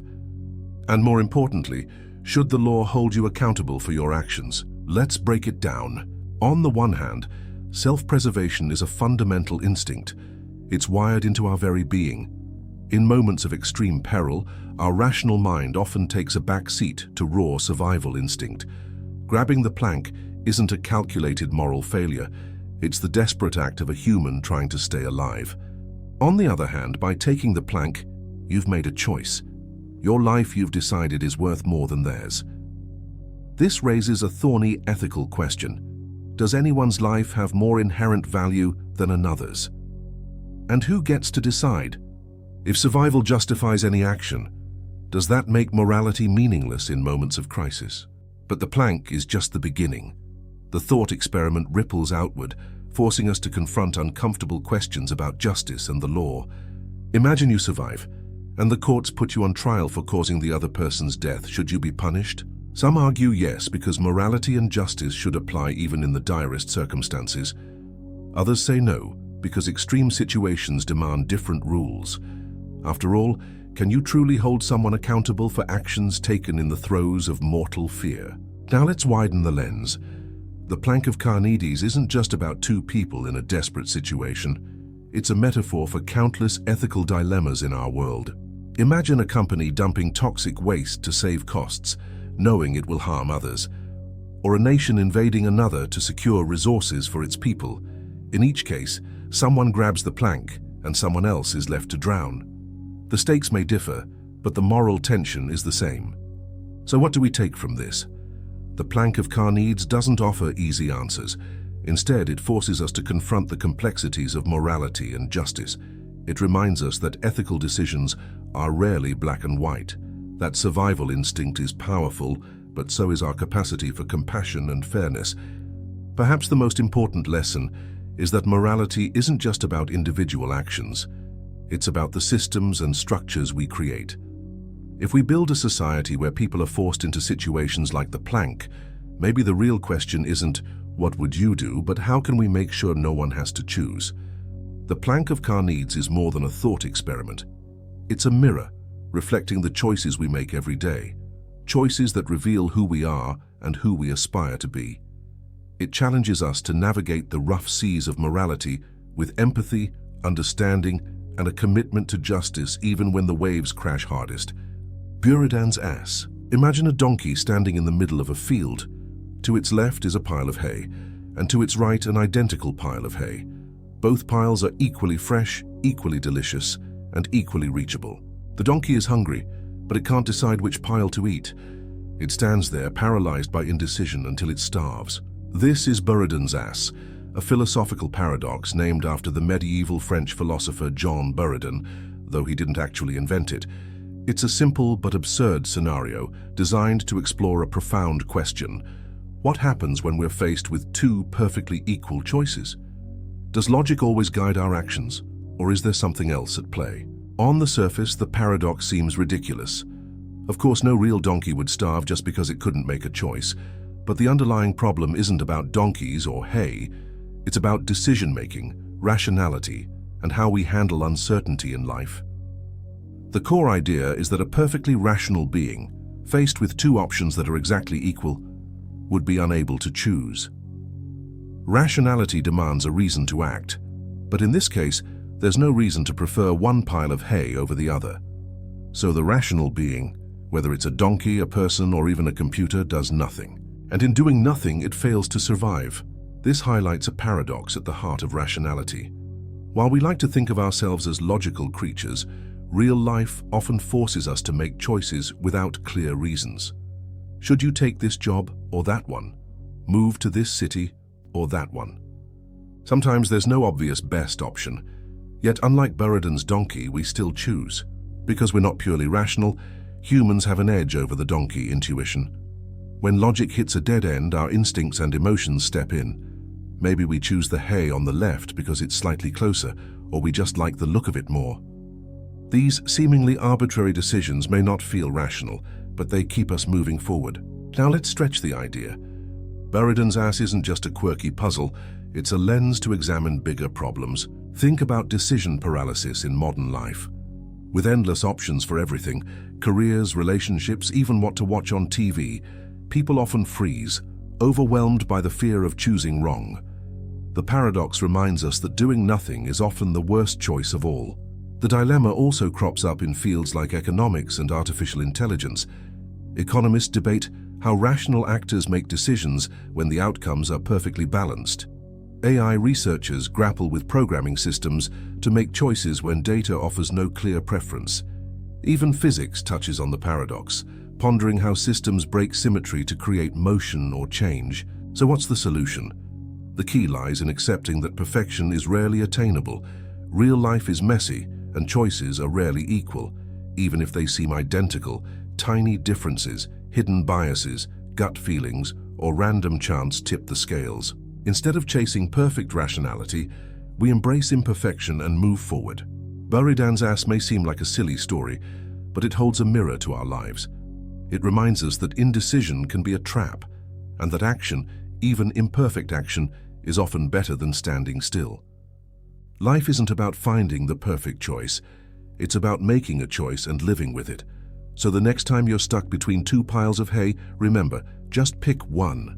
The important thing is to keep moving. The experience machine. Imagine a machine that can give you everything you've ever wanted. Not just material things, but experiences, memories, and feelings. The perfect life, simulated to perfection. Plug yourself in, and you could live as a celebrated artist, a fearless adventurer, or a beloved hero. Every moment would feel real, every emotion genuine. The question is simple: would you get in? This is the experience machine, a thought experiment introduced by philosopher Robert Nozick in 1974. It's designed to challenge our ideas about happiness, reality, and what it means to live a meaningful life. At first glance, the machine seems irresistible. Who wouldn't want to escape the pain and uncertainty of life for a perfect existence? But let's pause for a moment. If the machine can simulate anything, what's the catch? Why does this thought experiment make so many people uncomfortable? To answer this, let's unpack the machine. Imagine entering a sleek pod where electrodes attach to your brain. Once inside, your memories of the real world fade away, and the machine feeds your brain signals that make every experience feel completely authentic. You can't tell the difference, but the life you're living is a fabrication, an illusion crafted by the machine. The paradox of the experience machine is that while it promises ultimate pleasure, it forces us to confront deeper questions about what we truly value. Nozick argued that most people wouldn't choose to plug in. Why? Because deep down, we care about more than just feeling happy. We want our happiness to mean something. We don't just want to experience love, success, or connection. We want those things to be real. Consider love. In the machine, you could feel loved by everyone around you, but none of it would be genuine. Your relationships, friendships, and family would all be simulations. Would you be okay with that? Or imagine creating a masterpiece in the machine, only to realize later it was never shared with anyone. It was only for you. Does achievement matter if it has no impact on the real world? This thought experiment suggests that humans don't just seek pleasure. We seek authenticity. We want to be good people, not just feel like good people. We want to overcome real challenges, connect with real people, and leave a real mark on the world. But let's complicate things. If you're skeptical of the machine, ask yourself this: how do you know you're not already in one? The life you're living could be a sophisticated simulation, indistinguishable from reality. And if it is, does it matter? Does the meaning of your experiences change if they turn out to be fabricated? The experience machine also raises ethical questions about technology.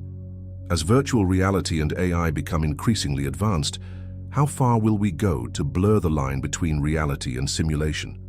If we create machines capable of delivering perfect happiness, will we choose to use them? Should we? Ultimately, the experience machine challenges us to confront the nature of our desires. It forces us to ask what we value more: pleasure or reality, comfort or truth. And while the thought experiment doesn't give us easy answers, it reminds us that life's messiness, imperfection, and unpredictability are what make it real. So, would you plug into the machine? Would you trade the complex, sometimes painful reality of your life for an illusion of perfect happiness? Or does the very idea of stepping inside make you realize that the beauty of life lies in its authenticity, in its rawness, in its reality? The choice is yours, or maybe it's already been made. The utility monster. Consider a creature so extraordinary, so different from you and me, that it could change the way we think about fairness, morality, and happiness.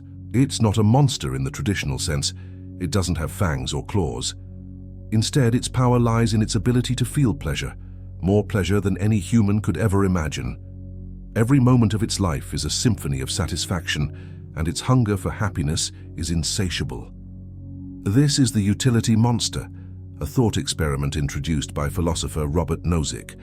The utility monster exists to challenge one of the most influential moral theories in human history, utilitarianism. Utilitarianism argues that the best action is the one that maximizes happiness for the greatest number of people. A beautiful idea, right? But what happens when one being can experience more happiness than everyone else combined? Let's imagine a world with the utility monster. You and your neighbors are all living your lives, working, struggling, celebrating small joys. But the monster shows up. Every meal it eats brings it more pleasure than an entire city of people could feel in a year. Every gift, every luxury, every resource you give it multiplies its happiness 100-fold. According to utilitarianism, this means the moral thing to do is to feed the monster, to give it more and more and more. At first, maybe this feels okay. After all, making the world a happier place is the goal. But as time goes on, the monster's happiness grows so immense that it outweighs everyone else's suffering.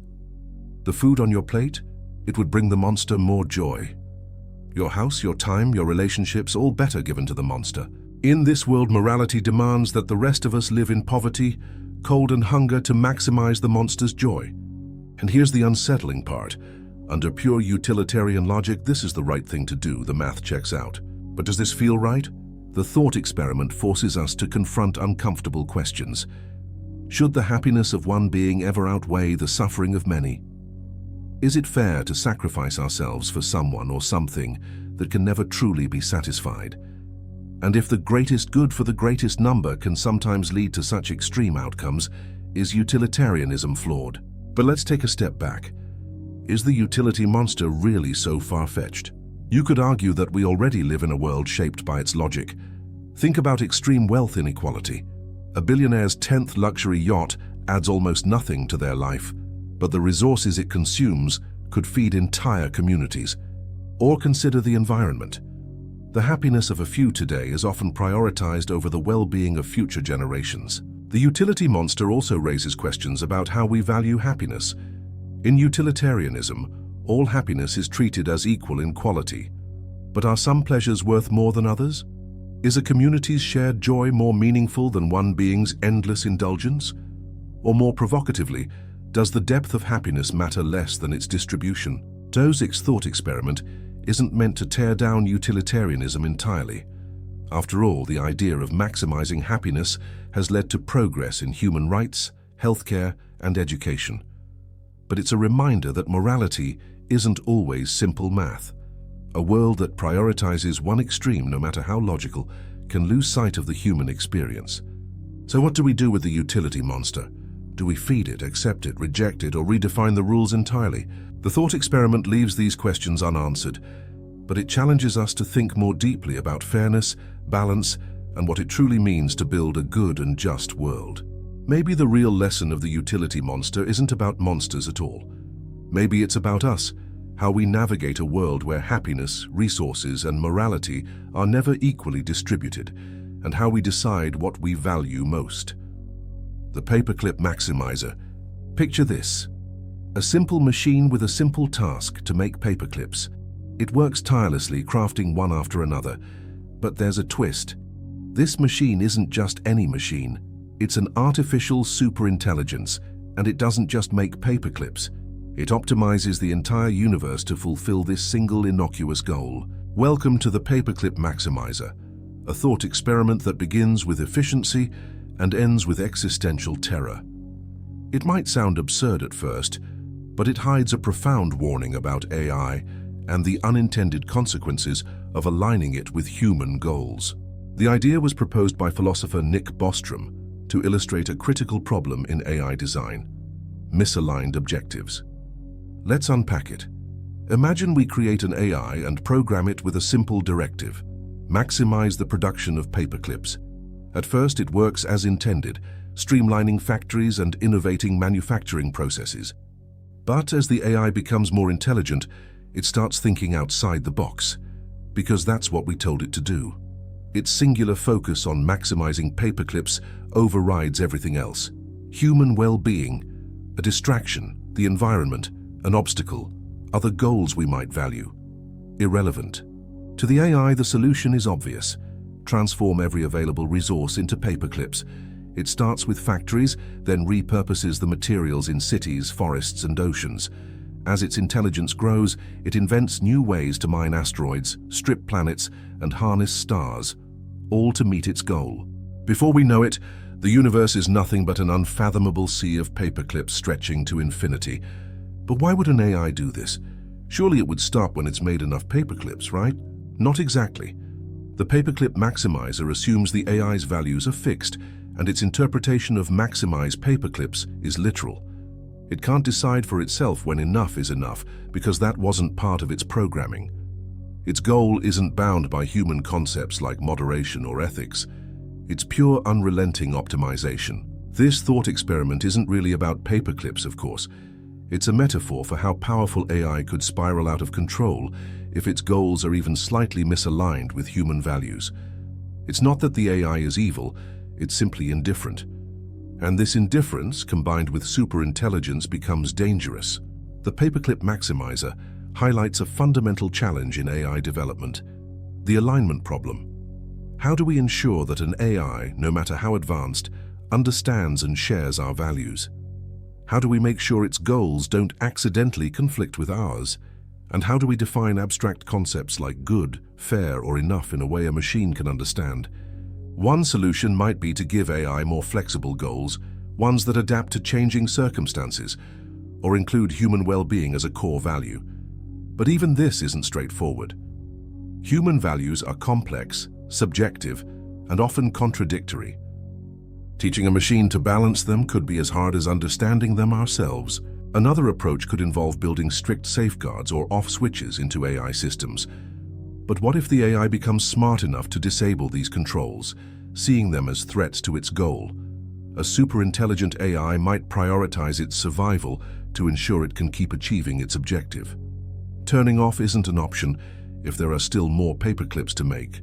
The Paperclip Maximizer isn't a prediction, it's a cautionary tale.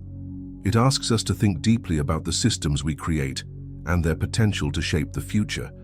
AI doesn't have to be hostile to be dangerous. Even the simplest, well-intentioned goal can have catastrophic consequences if we're not careful. But it's also a story of hope. By confronting these challenges now, before AI becomes superintelligent, we have a chance to steer the future in the right direction. The Paperclip Maximizer reminds us that the power of AI lies not in the machines, but in the hands of the humans who build them. What we choose to prioritize today will shape the universe of tomorrow. Let's make sure it's something worth creating. The dark room problem. You're in a dark room, it's cold, empty, and pitch black. There's a door in front of you, but you have no idea what's on the other side. It could be paradise, everything you've ever wanted. Or it could be danger, suffering, or even nothing at all. Do you open the door?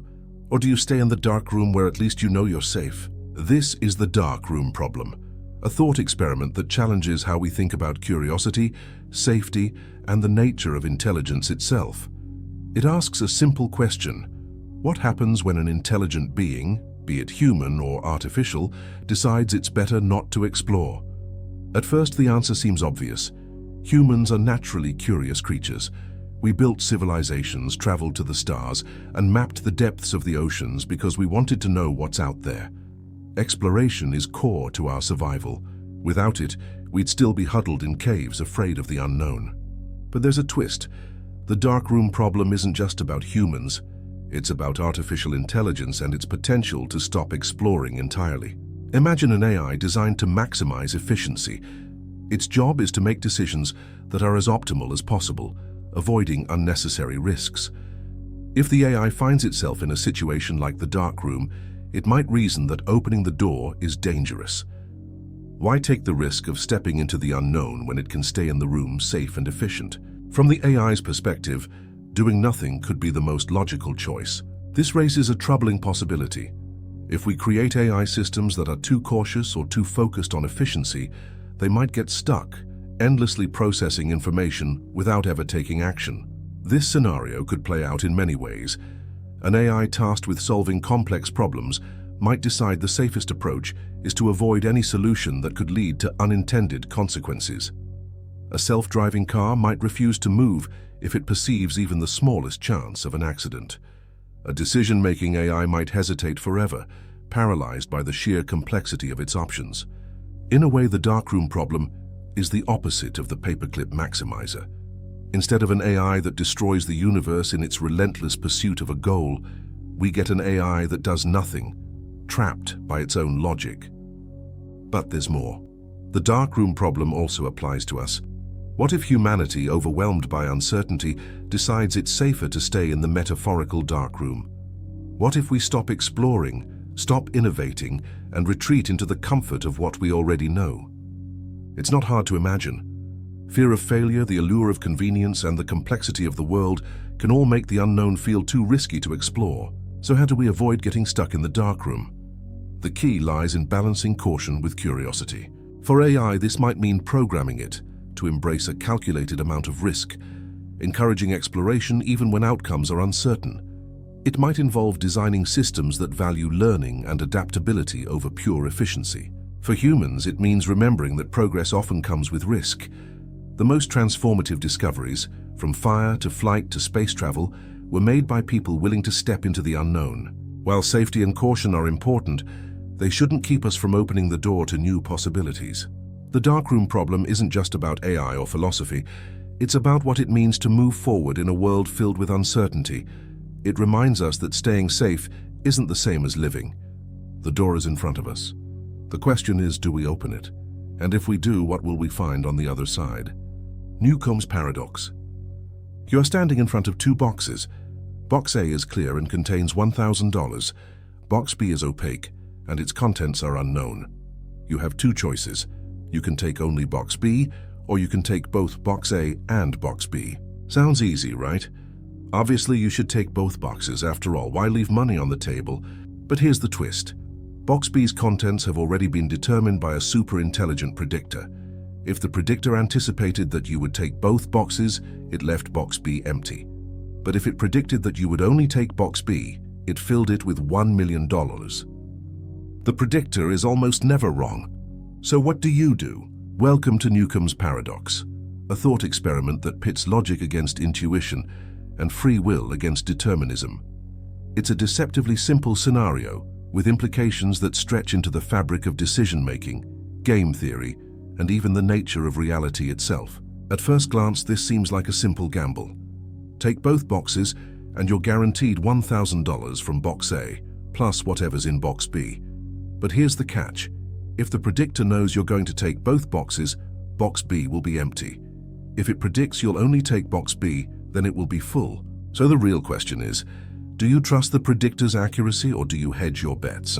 There are two camps in this debate. The first is the one boxers. They argue that the predictor is so accurate it's almost like magic. If you take both boxes, you're practically guaranteeing that Box B will be empty. The only way to walk away with $1 million is to commit to taking only Box B. This camp sees the paradox as a test of trust in the predictor's near omniscience. If you can set aside your greed and take the leap of faith, you'll be richly rewarded. Then there are the two boxers. They argue from a purely logical standpoint. By the time you're standing in front of the boxes, their contents are already determined. The predictor has either placed the $1 million in Box B or it hasn't. Your choice won't change what's inside, so taking both boxes guarantees you at least $1,000. Why risk leaving money on the table? The paradox lies in the tension between these perspectives. On one hand, if the predictor is nearly infallible, your choice might as well be predetermined, making one boxing the only rational strategy.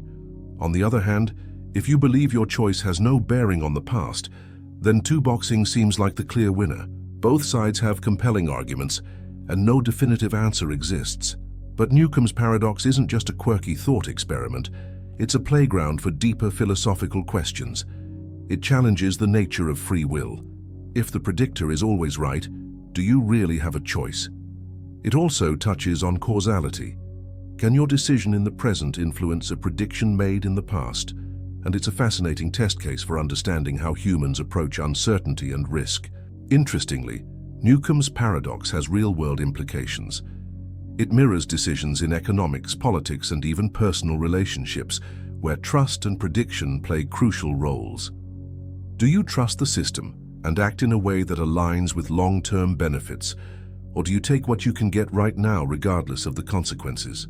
In the end, Newcomb's paradox isn't about finding the right answer. It's about exploring how we think, how we decide, and how we grapple with the unknown. Whether you're a one-boxer or a two-boxer, the paradox invites us to question our assumptions about choice, consequence, and the nature of reality itself. So which will you choose? One box or two? Sleeping Beauty Paradox. You wake up in a strange room. You don't know how you got here, but someone greets you and explains you're part of an experiment. Here's how it works. On Sunday, you were put to sleep. A fair coin was flipped. If the coin landed heads, you were woken up once today, Monday. If the coin landed tails, you were woken up twice. Today, Monday, and again tomorrow, Tuesday. After each awakening, your memory of it will be wiped clean. So you won't know if it's your first or second time waking up. Now here's the question. What is the probability that the coin landed heads? Welcome to the Sleeping Beauty Problem, a thought experiment that has sparked decades of debate among philosophers, mathematicians, and anyone who loves overthinking simple scenarios. On the surface, it's about probability, but dig deeper, and it's a puzzle about evidence, time, and how we process information in a universe full of unknowns. At first, it seems obvious. The coin is fair, so the chance of heads must still be 50-50, right? After all, the coin was flipped before you even fell asleep. How could waking up change that? But wait, this isn't just a coin toss. It's also about how your experience depends on the outcome of that toss. If the coin landed heads, you'd wake up only once. But if it landed tails, you'd wake up twice. That means there are more waking up scenarios in a tails world than in a heads world. Since you don't know which day it is, shouldn't this imbalance affect the probability? Suddenly, the answer isn't so clear. There are two main camps in this debate, the halfers and the thirders.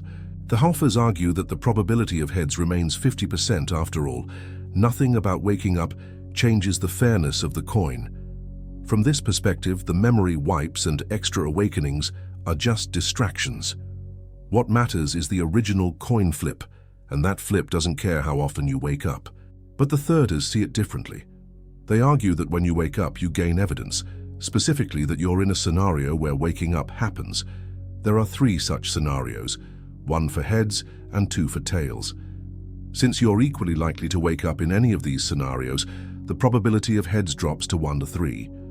In this view, your awakening is new information that shifts the odds. The paradox lies in how we interpret probability itself. The halfers focus on the coin toss as an event independent of your awakenings, while the thirders see the awakenings as key evidence that reshapes the probability. Both perspectives are valid in their own ways, but they lead to radically different answers. Why does this matter? The Sleeping Beauty problem isn't just a quirky brain teaser. It forces us to confront deeper questions about how we reason under uncertainty. How do we update our beliefs when new evidence is ambiguous or incomplete? What counts as evidence in the first place? These are questions with implications for fields like philosophy, statistics, and even artificial intelligence. It also taps into how we think about ourselves in time. When you wake up, you're not just wondering about the coin, you're wondering about you. Are you the Monday version of yourself? The Tuesday version? Does it even make sense to talk about you as a single, continuous entity in this scenario? The Sleeping Beauty problem has no definitive answer. It's a riddle that invites endless interpretation, each approach revealing something different about how we think. Halfers and thirders might never agree, but that's part of the fun. The paradox isn't about finding the right answer. It's about exploring the boundaries of our understanding. So the next time you wake up, take a moment to wonder, what are the odds that this is the only time? Or are you living in a world where the same question will come up again tomorrow? And what does that say about how you see the universe or yourself? Doomsday Argument. You are walking through the ruins of a long-forgotten city. Crumbling towers rise into a grave sky, their foundations choked with vines. Dust hangs heavy in the air. Somewhere, distant echoes of a once thriving civilization whisper, "Why did it all end? And when will it happen again?" This is the Doomsday Argument, a thought experiment that suggests we might be far closer to the end of humanity than we realize, not because of wars, plagues, or cosmic disasters, but because of math. The argument begins with a simple observation. We humans are just one link in the vast chain of existence. We're born, we live, we die, and the number of humans who have ever existed is enormous, over 100 billion by most estimates. But here's the twist. What if your position in this chain reveals how close we are to the end? Imagine numbering every human who has ever lived, from the first Homo sapiens to the last person who will ever exist. Somewhere in this list, there is you. Right now, the Doomsday Argument assumes that your position in this list is random, not special, not chosen, just another point in the sequence. If that's true, then where you are on the list can give us a clue about how long humanity will last. Suppose we've already had 100 billion humans. If humanity survives long enough to produce, say, 1 trillion people, your position on the list becomes strangely lucky, like drawing a low number in a massive lottery. But if humanity's total population ends up being only a few 100 billion, your position feels typical. It's as if the universe is whispering, you're closer to the end than you think. This reasoning is based on something called the Copernican principle, the idea that there's nothing special about your place in the universe. You're not at the center of existence, you're just one observer among many. By this logic, your position in humanity's timeline should be unremarkable. Not among the very first, not among the very last, just somewhere in the middle. So what does this mean for humanity's future? If we assume you're a typical human, then it's unlikely we're at the very beginning of humanity's story. More likely, we're somewhere in the middle, maybe even close to the end. According to some versions of the Doomsday Argument, this could mean humanity might only survive for another few centuries, or produce only a few more generations before vanishing entirely. But hold on. Could a simple math trick really predict the end of the world? Critics of the Doomsday Argument aren't convinced. They argue that humanity is not a random sequence of events. We shape our future, our population, our technology, and even our potential to survive catastrophes are influenced by our choices.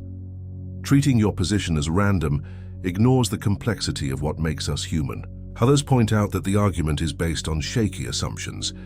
What if you're not a typical human? What if the future holds trillions more people living across stars, planets, or even digital realities? In that case, your place in history isn't lucky, it's just early. So is the Doomsday Argument a mathematical glimpse into humanity's future, or just an exercise in pessimism? Either way, it forces us to ask difficult questions. How long will humanity last? What should we do with the time we have? And perhaps most importantly, what kind of future do we want to create? The Doomsday Argument isn't about despair, it's about awareness. If the possibility of an end motivates us to avoid it, then the argument has done its job. We can choose to see it not as a countdown, but as a call to action. In the ruins of that forgotten city, the whispers continue, but this time they're asking something new. If the end isn't set in stone, what will you do to shape the future?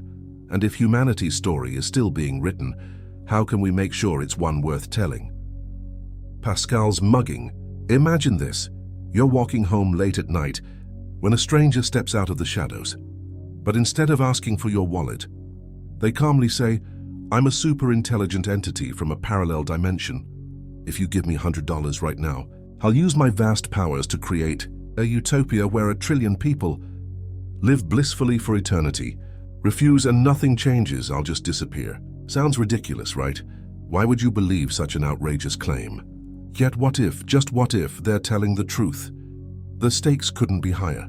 This thought experiment is known as Pascal's mugging, a modern twist on an idea from the 17th century. Mathematician Blaise Pascal, who argued that you should believe in God because the potential reward of eternal happiness outweighs the downside if you're wrong. But this updated version asks something deeper. How do you make rational decisions when faced with tiny probabilities and astronomical stakes? At first, the answer feels obvious. You'd laugh and walk away. The stranger's claim seems absurd, a baseless story without evidence. But here's where things get tricky. If the stranger is even 1 in 1 trillion likely to be telling the truth, the potential payoff, 1 trillion, happy lives forever, still outweighs your small, finite loss of $100. It's basic math. Even a minuscule chance of such an enormous reward appears to justify the gamble. But wait, if you buy into this logic, you've just opened Pandora's box. What if another stranger appears and promises infinite happiness in exchange for 1,000? Or someone else demands all your money, claiming they'll save an infinite number of universes. There's no upper limit to how wild these claims could get. If you take one seriously, how do you decide where to stop? This is where Pascal's mugging really messes with your brain. It exploits the way humans think about probability and value. Normally, we weigh risks and rewards based on what's likely and tangible. But when rewards are absurdly large, like trillions of happy lives, our usual rules break down. Even the tiniest chance of these rewards can dominate rational decision-making, leading to conclusions that feel deeply irrational. One way to deal with this is to reject the mugger's logic outright.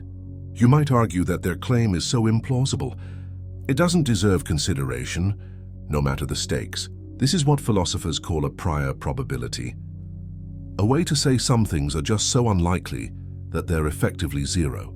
But where do you draw the line? How do you justify ignoring tiny probabilities without ignoring real risks like asteroid impacts or pandemics?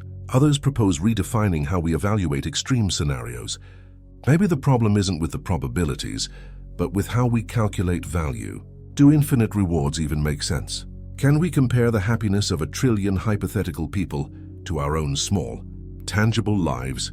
Pascal's mugging also reveals a troubling vulnerability in human reasoning. If we take its logic seriously, we could be exploited endlessly by anyone promising infinite rewards. But rejecting it entirely could mean ignoring genuine risks that could reshape the future. It's a paradox that forces us to confront the limits of logic, ethics, and even our sense of reality. So what should you do if the mugger appears? Hand over the $100 just in case, laugh in their face and walk away? There's no clear answer. The thought experiment doesn't aim to solve the problem, but to expose how fragile our decision-making becomes when the stakes are unimaginably high. Maybe the real lesson of Pascal's mugging isn't about what's rational, but about humility. It reminds us that the universe is vast, our understanding is limited, and certainty is often an illusion. In the face of infinite possibilities, the only thing we can control is how we choose to respond. As the mugger waits for your answer, the real question is this: how do we navigate a world where the unimaginable isn't just possible, but might demand something of us? Counterfactual mugging. You're walking down a quiet street at night when suddenly a mysterious figure steps out of the shadows. They hold up a strange coin and explain the situation. This coin is fair. If it landed heads, I wouldn't have bothered you. But since it landed tails, I need you to give me $100. If you pay, I'll reward you in a hypothetical world where it landed heads. Refuse, and there's no reward ever. What do you choose? This bizarre scenario is the core of the counterfactual mugging, a thought experiment dreamed up by philosopher Nick Bostrom. At first glance, it's a strange, almost silly question, but beneath the surface, it challenges how we think about logic, rationality, and decision-making in an uncertain world. The situation seems absurd. Why would you give $100 to someone because of a coin flip that's already happened?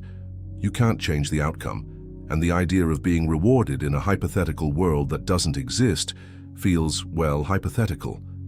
If this were a real mugging, most people would walk away without a second thought. But this is where the experiment gets interesting. The mugger claims they're bound by perfect logic and will absolutely reward you in a world where the coin landed heads. Let's say the reward isn't just $100, it's $1 billion. And let's say you know they're telling the truth. Now the question becomes trickier. If the coin flip had landed heads, you'd want your hypothetical self to pay up in the tails world. After all, that's the only way your hypothetical self would get rewarded. But here in the real world where the coin landed tails, it feels illogical to pay. Why sacrifice $100 for a reward you'll never see? This tension between the real and the hypothetical reveals a deeper conflict in how we approach decisions. Should you focus solely on your current reality, or should you make choices as if they'll affect all possible realities? One way to think about this is through decision theories, mathematical approaches to figuring out the best choice. Many people naturally follow causal decision theory. This means they focus on what their actions will directly cause. In the Counterfactual Mugging, paying $100 doesn't cause anything good to happen in this reality, so they don't pay. But there's another approach called evidential decision theory. This suggests that your choices are evidence of what kind of person you are, what decisions you'd make in any scenario. If you pay up now, it suggests you're the kind of person who would pay in the tails world, which means you'd also get rewarded in the hypothetical heads world. The thought experiment gets even weirder. If you imagine an all-powerful AI or entity that can predict your actions perfectly. If it knows you wouldn't pay, it never rewards your hypothetical self in the heads world. But if it knows you would pay, you get rewarded. Suddenly, your decision in this world could ripple into others. So what's the right answer? Philosophers and mathematicians are still debating. The Counterfactual Mugging forces us to question how much weight we give to the hypothetical, how we define rationality, and how we navigate decisions when the stakes seem abstract. But maybe the most fascinating part of this thought experiment is what it reveals about us. It challenges our deeply human instinct to prioritize what's real and tangible over what's hypothetical. It reminds us that logic doesn't always align with intuition, and that being rational can sometimes feel irrational.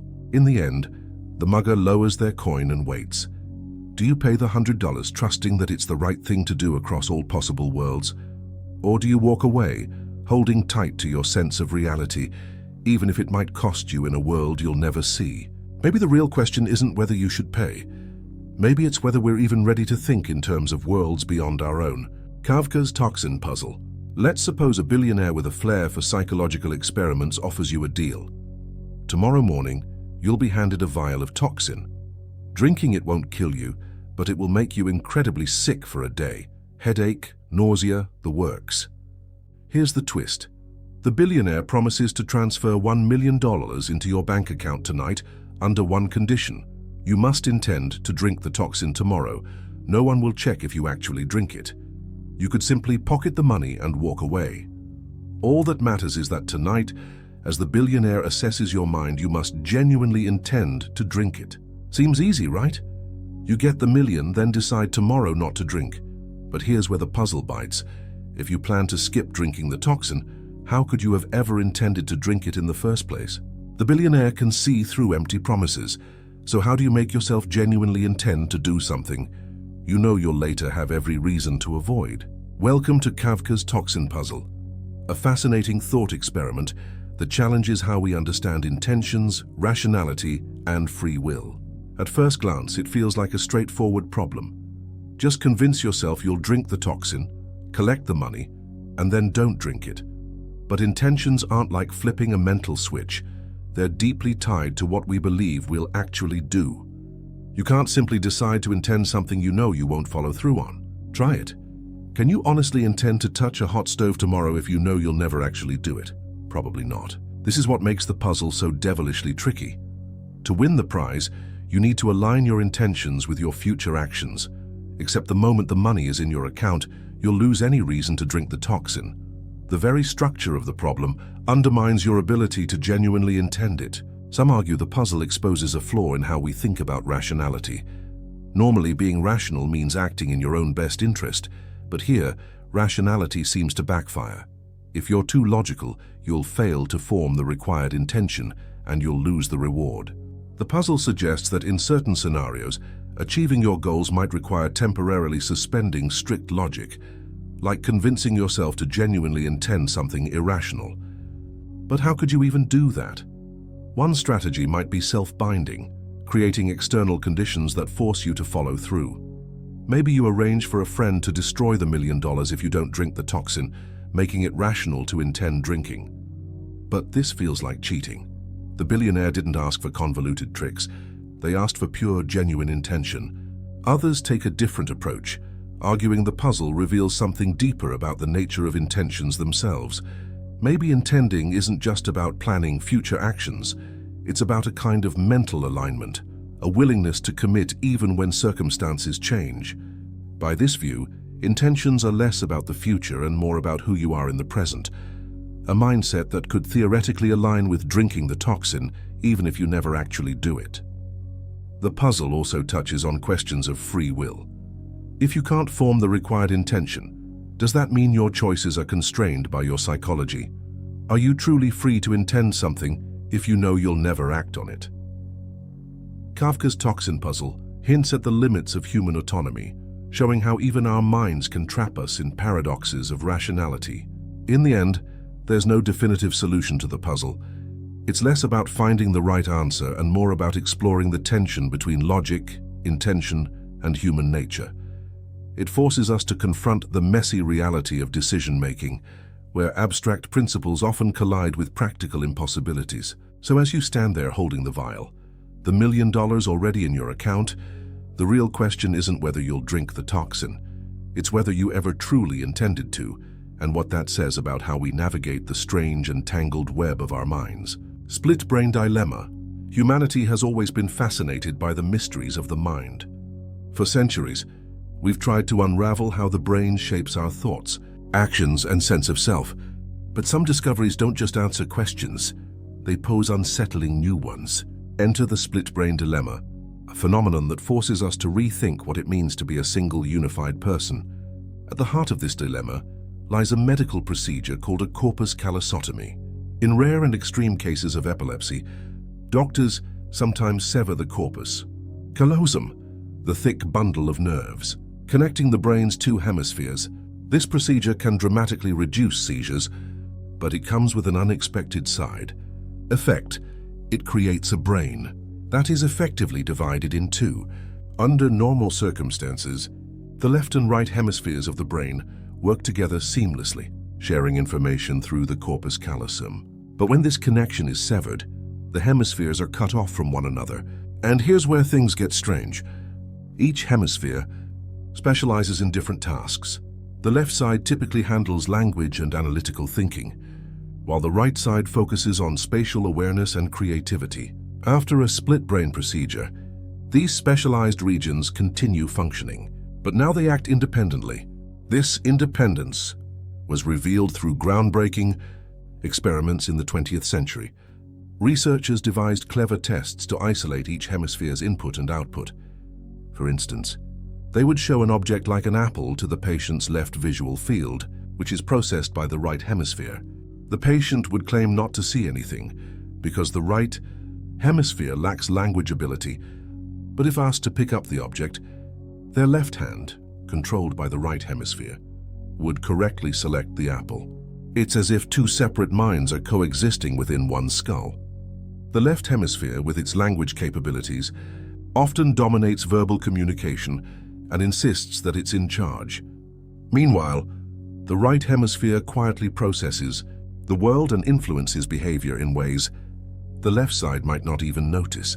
In some experiments, the two hemispheres even seem to have conflicting desires. A patient's right hand might reach for a book, while their left hand pushes it away. This raises profound questions. If the brain can be split into two independent systems, where does consciousness reside? Are we still a single individual, or does each hemisphere have its own sense of self? And if there are two minds, which one is you? The split brain dilemma challenges our intuition about identity. We like to think of ourselves as unified, beings with one continuous stream of consciousness, but the reality might be more fragmented than we're comfortable admitting. Even in people with intact brains, different neural networks handle different tasks, often without our awareness. The split brain phenomenon could be an extreme example of something that's true for all of us, that the self is not a single cohesive entity, but a collection of systems working together or sometimes in conflict. This understanding has far-reaching implications. It suggests that our sense of unity is a product of how the brain integrates its functions. When that integration breaks down, so does our perception of being one person.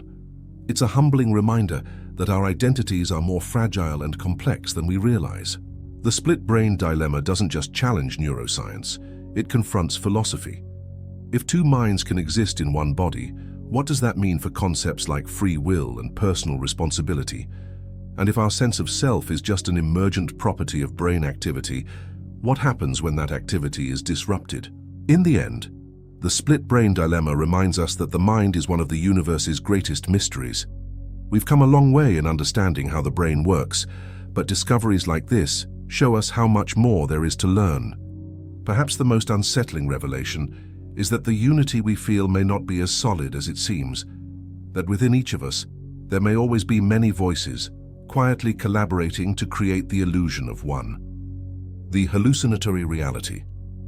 Picture a world where reality is not something you perceive, but something your brain actively creates. A world where the boundary between what is real and what is imagined is blurry, and what you see, hear, and feel could all be illusions constructed by your mind. This is the unsettling idea of hallucinatory reality, the notion that the world we experience might be less out there and more in here.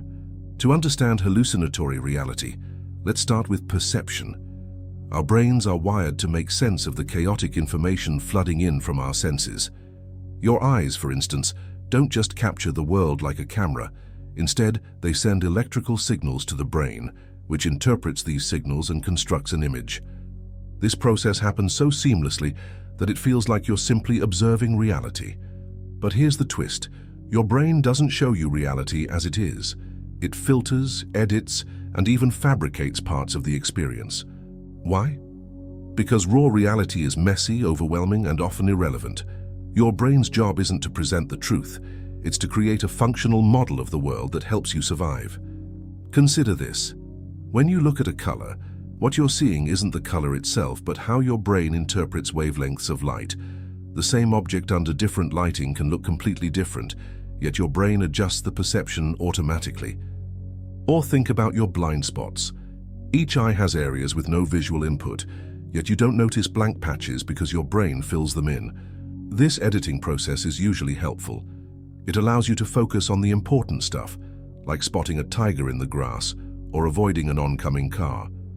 But it also means your experience of reality is, by definition, a hallucination, a controlled, shared hallucination that's shaped by your senses, your brain's wiring, and your past experiences. Things get even stranger when we look at how easily this hallucination can break.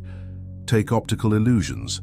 A simple pattern of lines can make you see motion where there is none. Or think about auditory hallucinations, where your brain invents sounds that aren't there, often based on expectations. Even your memory, something you trust as a record of the past, is deeply unreliable, constantly rewritten and reshaped. These small cracks in our perception remind us that our reality isn't solid. And in extreme cases, these cracks widen.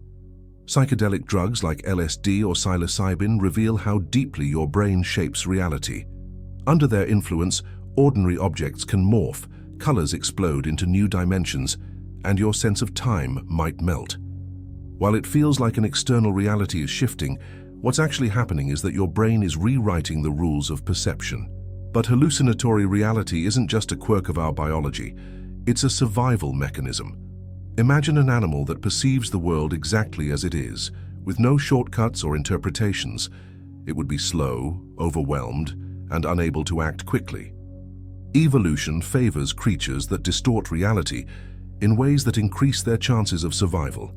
For humans, this means creating a mental model of the world that simplifies complexity, highlights danger, and prioritizes opportunities. This brings us to a profound question. If reality is a hallucination, does an objective reality even exist? Philosophers and scientists have debated this for centuries. Some argue there is an external reality that we perceive imperfectly. Others, like proponents of idealism, suggest that reality might only exist in the mind. And then there's the unsettling possibility. What if everything we know is just a simulation, a grand illusion that feels real but is not? Hallucinatory reality forces us to confront the limits of what we can know. It humbles us, showing that our understanding of the world is not just shaped by our minds, but constrained by them. But it also opens a door to wonder. If our brains can craft something as rich and vivid as reality, what else are they capable of? Could we harness this creative power to imagine entirely new experiences, new ways of thinking, even new worlds? In the end, the idea of hallucinatory reality reminds us of something profound. The world you experience is not the world itself. It's a masterpiece painted by your brain, shaped by billions of years of evolution. And like all great art, it's both beautiful and mysterious. What you see might not be real, but it is yours. And maybe, just maybe, that's what makes it so extraordinary. Moorean Absurdity. Moorean Absurdity is one of those philosophical ideas that sounds simple at first, but the deeper you dig, the more it challenges your understanding of reality and logic. At its heart, it's about what happens when our everyday beliefs clash with high-level philosophical reasoning. And trust us, it's a trip worth taking. Let's start with the basics. Imagine you're sitting in a room, you look down and see your hands, you move your fingers, wiggle them around. It feels obvious. You know you have hands. You don't need to debate it or prove it. It's just something you know. This kind of knowledge is what philosophers call common sense. Now enter G.E. Moore, a British philosopher who became famous for defending common sense against skeptical arguments. Moore said something like this: "Here is one hand, and here is another. Therefore I know that two hands exist." It's a bold move, almost playful in its simplicity. But it's also surprisingly profound because it pushes back against an entire tradition of skeptical philosophy. Skeptics argue that you can't really trust your senses or your beliefs about the world. They'll say things like, "How do you know you're not in a simulation?" or "dreaming," or "that reality itself isn't an elaborate illusion." Philosophers like Descartes famously doubted everything except the fact that they were thinking. But Moore flips this script. Instead of doubting everything, he doubles down on the obvious. His response to skepticism is basically, "I have hands. That's good enough for me." At first, this seems like a mic drop moment. Moore's argument is so clear and intuitive that it feels like he's won the debate. But here's where the absurdity comes in. While his defense of common sense feels right, it also raises uncomfortable questions. Can we really rely on our everyday beliefs to dismiss deep philosophical skepticism? Or are we just ignoring bigger problems because they're too unsettling to think about? Here's an example to make things weirder. Imagine a skeptic says, "You don't know for sure that the external world exists." Moore would respond, "I know the world exists because I know I have hands." But the skeptic might counter, "How do you know your hands exist?" And Moore's reply is essentially, "Because I can see and feel them." This back and forth creates a strange loop, where common sense feels undeniable, but fails to address the skeptic's deeper challenge. The absurdity here lies in the clash between two perspectives. On one hand, common sense says, "Of course I have hands, let's move on." On the other hand, philosophy demands a higher level of justification. It's like trying to explain why water is wet. You know it is, but putting it into words feels impossible without sounding ridiculous. Moorean absurdity forces us to confront the limits of what we can know and how we justify our beliefs. It's not just about hands or skepticism, it's about the tension between the obvious and the uncertain, the practical and the theoretical. So what do we do with this? One option is to embrace the absurdity. Maybe it's okay to live with both perspectives, to trust our hands while acknowledging that on some level we can't prove they're real. Another option is to dive deeper into philosophy and keep questioning, even if it feels like there are no satisfying answers. Moorean absurdity reminds us that knowledge isn't always neat and tidy.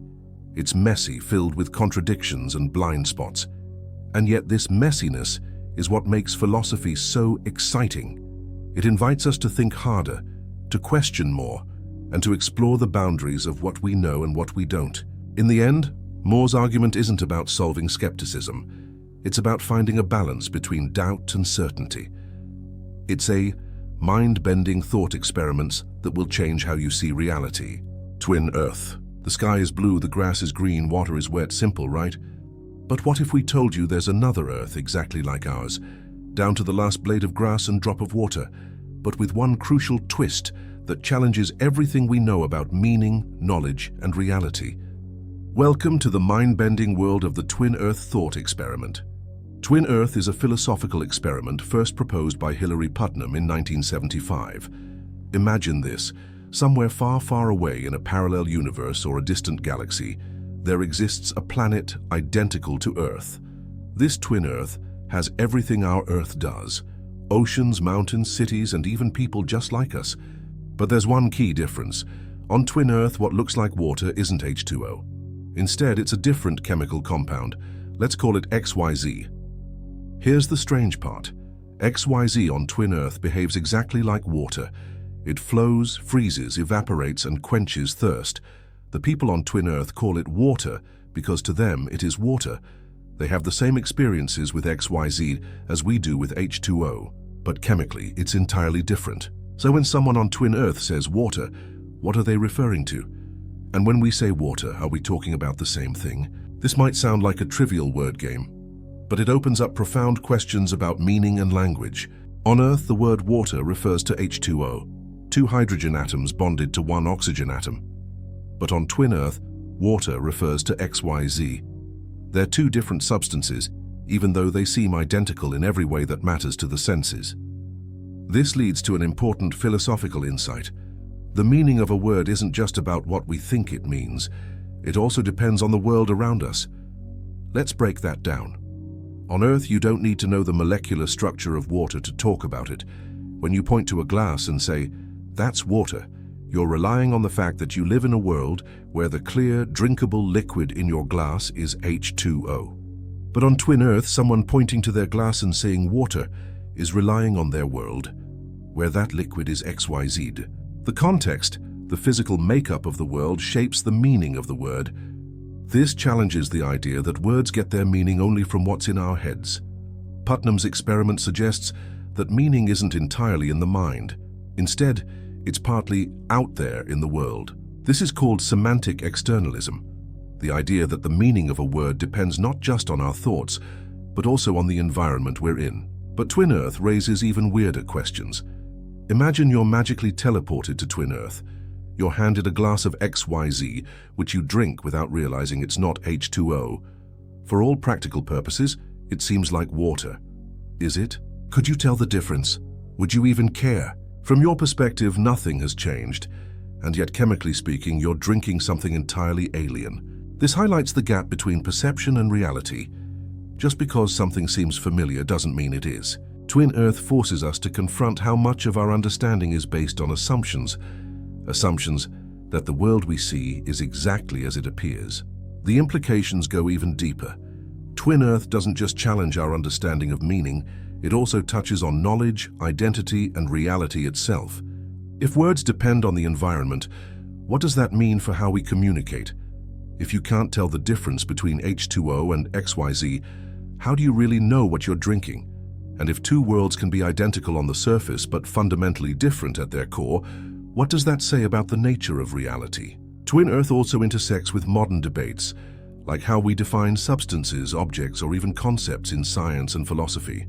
For example, if scientists discovered a new element that looks and behaves like gold but isn't gold, would we still call it gold? Or consider artificial intelligence. If an AI behaves exactly like a human but isn't made of neurons and flesh, is it still a person? Twin Earth helps us grapple with these kinds of questions by showing how the boundaries of meaning and understanding are shaped by context.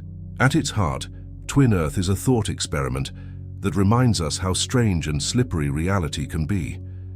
It's easy to assume that our words and concepts are universal, that water is water no matter where you go.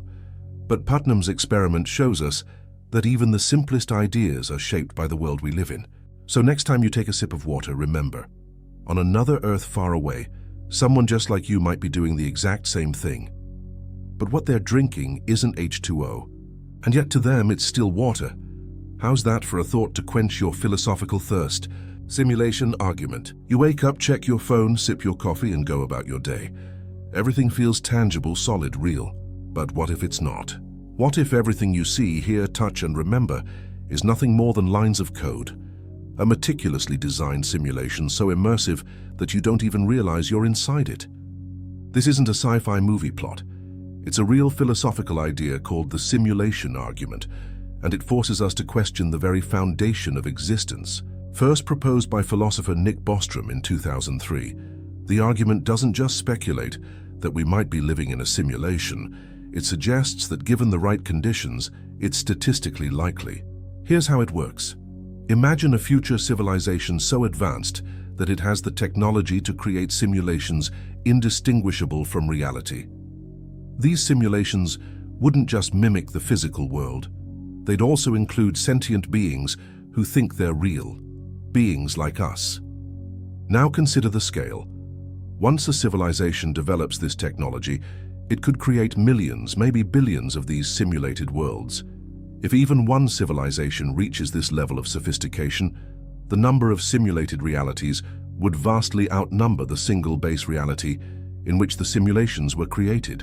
And if most conscious beings live in simulations rather than base reality, then the odds that you're one of the rare exceptions become astronomically small. In other words, if simulated realities are possible, it's statistically more likely that we're living in one of them than in the original unsimulated universe. But how would we know?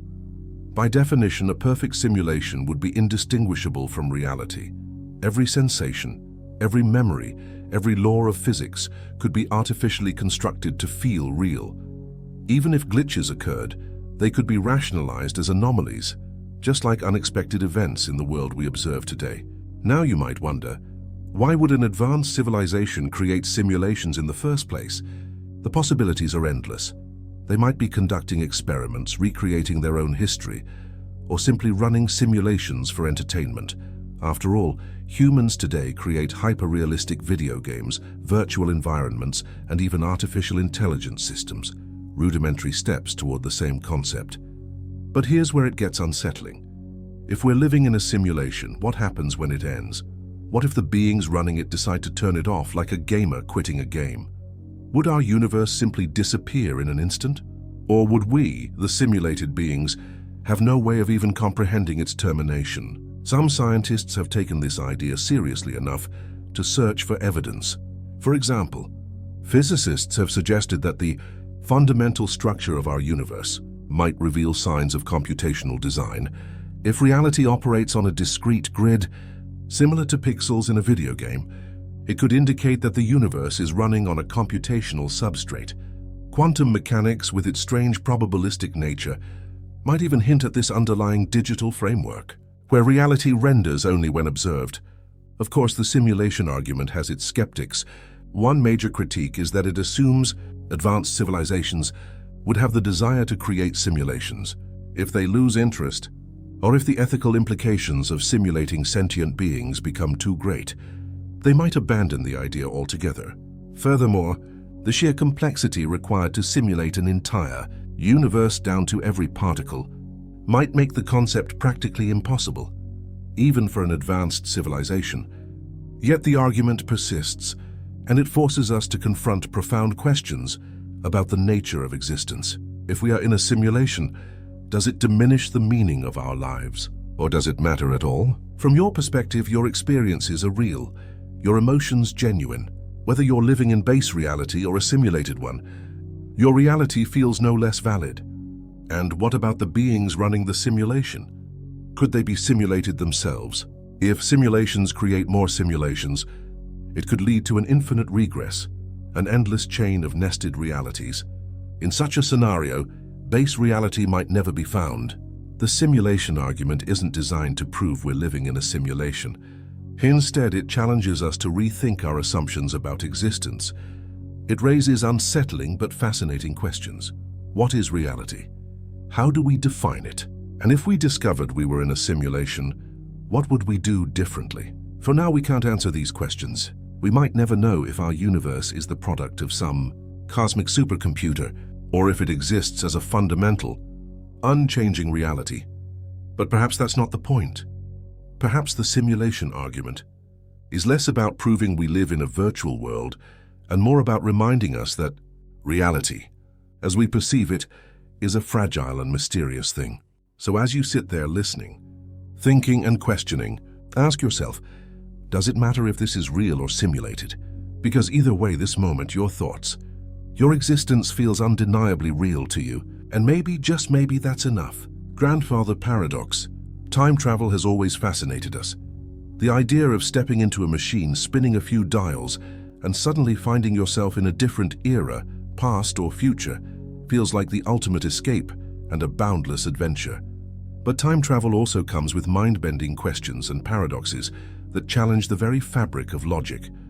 One of the most famous examples is the grandfather paradox, a thought experiment that reveals the fragility of causality itself. So imagine you invent a time machine and decide to visit the past, let's say 100 years ago. But instead of just sightseeing, you're tempted to do something drastic, something that would ripple through history. What if, for some reason, you chose to prevent your grandfather from meeting your grandmother? Maybe you accidentally disrupt their meeting or, in a darker twist, remove him from the timeline entirely. Now comes the headache. If your grandfather never meets your grandmother, one of your parents is never born. And if one of your parents is never born, you are never born.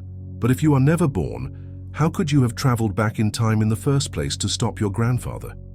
And if you didn't go back in time, your grandfather would go on to live a normal life, meet your grandmother, and, well, here you are. But then you could go back in time and, well, you see the problem. The grandfather paradox exposes a loop of contradictions that seems impossible to resolve. It's like a snake eating its tail, a cycle that collapses on itself. At its core, this paradox messes with causality, the idea that one event causes another. If you can undo the very cause of your own existence, then logic breaks down. Physicists and philosophers have been trying to untangle this paradox for decades with different approaches. One explanation is that time travel simply isn't possible. The laws of physics, as we understand them, may fundamentally prevent you from altering the past. After all, time appears to flow in one direction, from past to present to future, like a river that can't be reversed. The universe, in this view, is self-consistent and protects causality at all costs. But let's not give up on time travel so quickly. Another idea is that even if you could travel to the past, you might be unable to change key events. This is known as the Novikov self-consistency principle. It suggests that the universe would somehow prevent paradoxes from happening.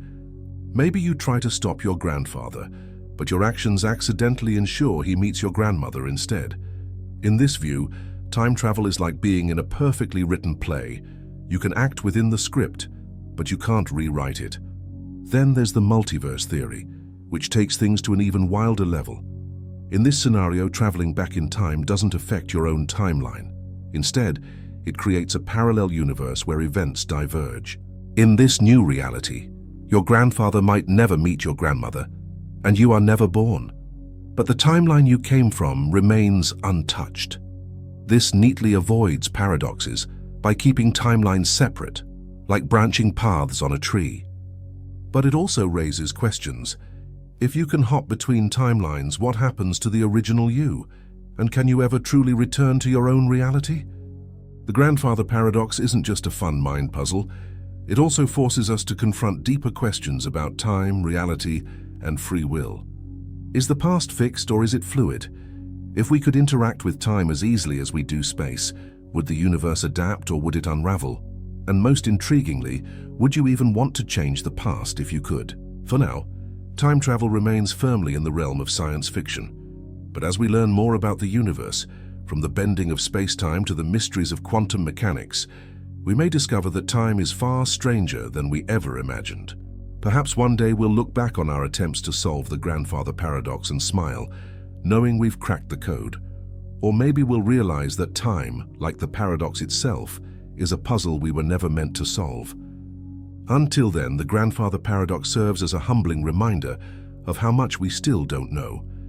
It teases us with the possibilities of what could be, while grounding us in the reality of what is. And in the dance between curiosity and mystery, we continue to dream of the day we might finally outwit time itself.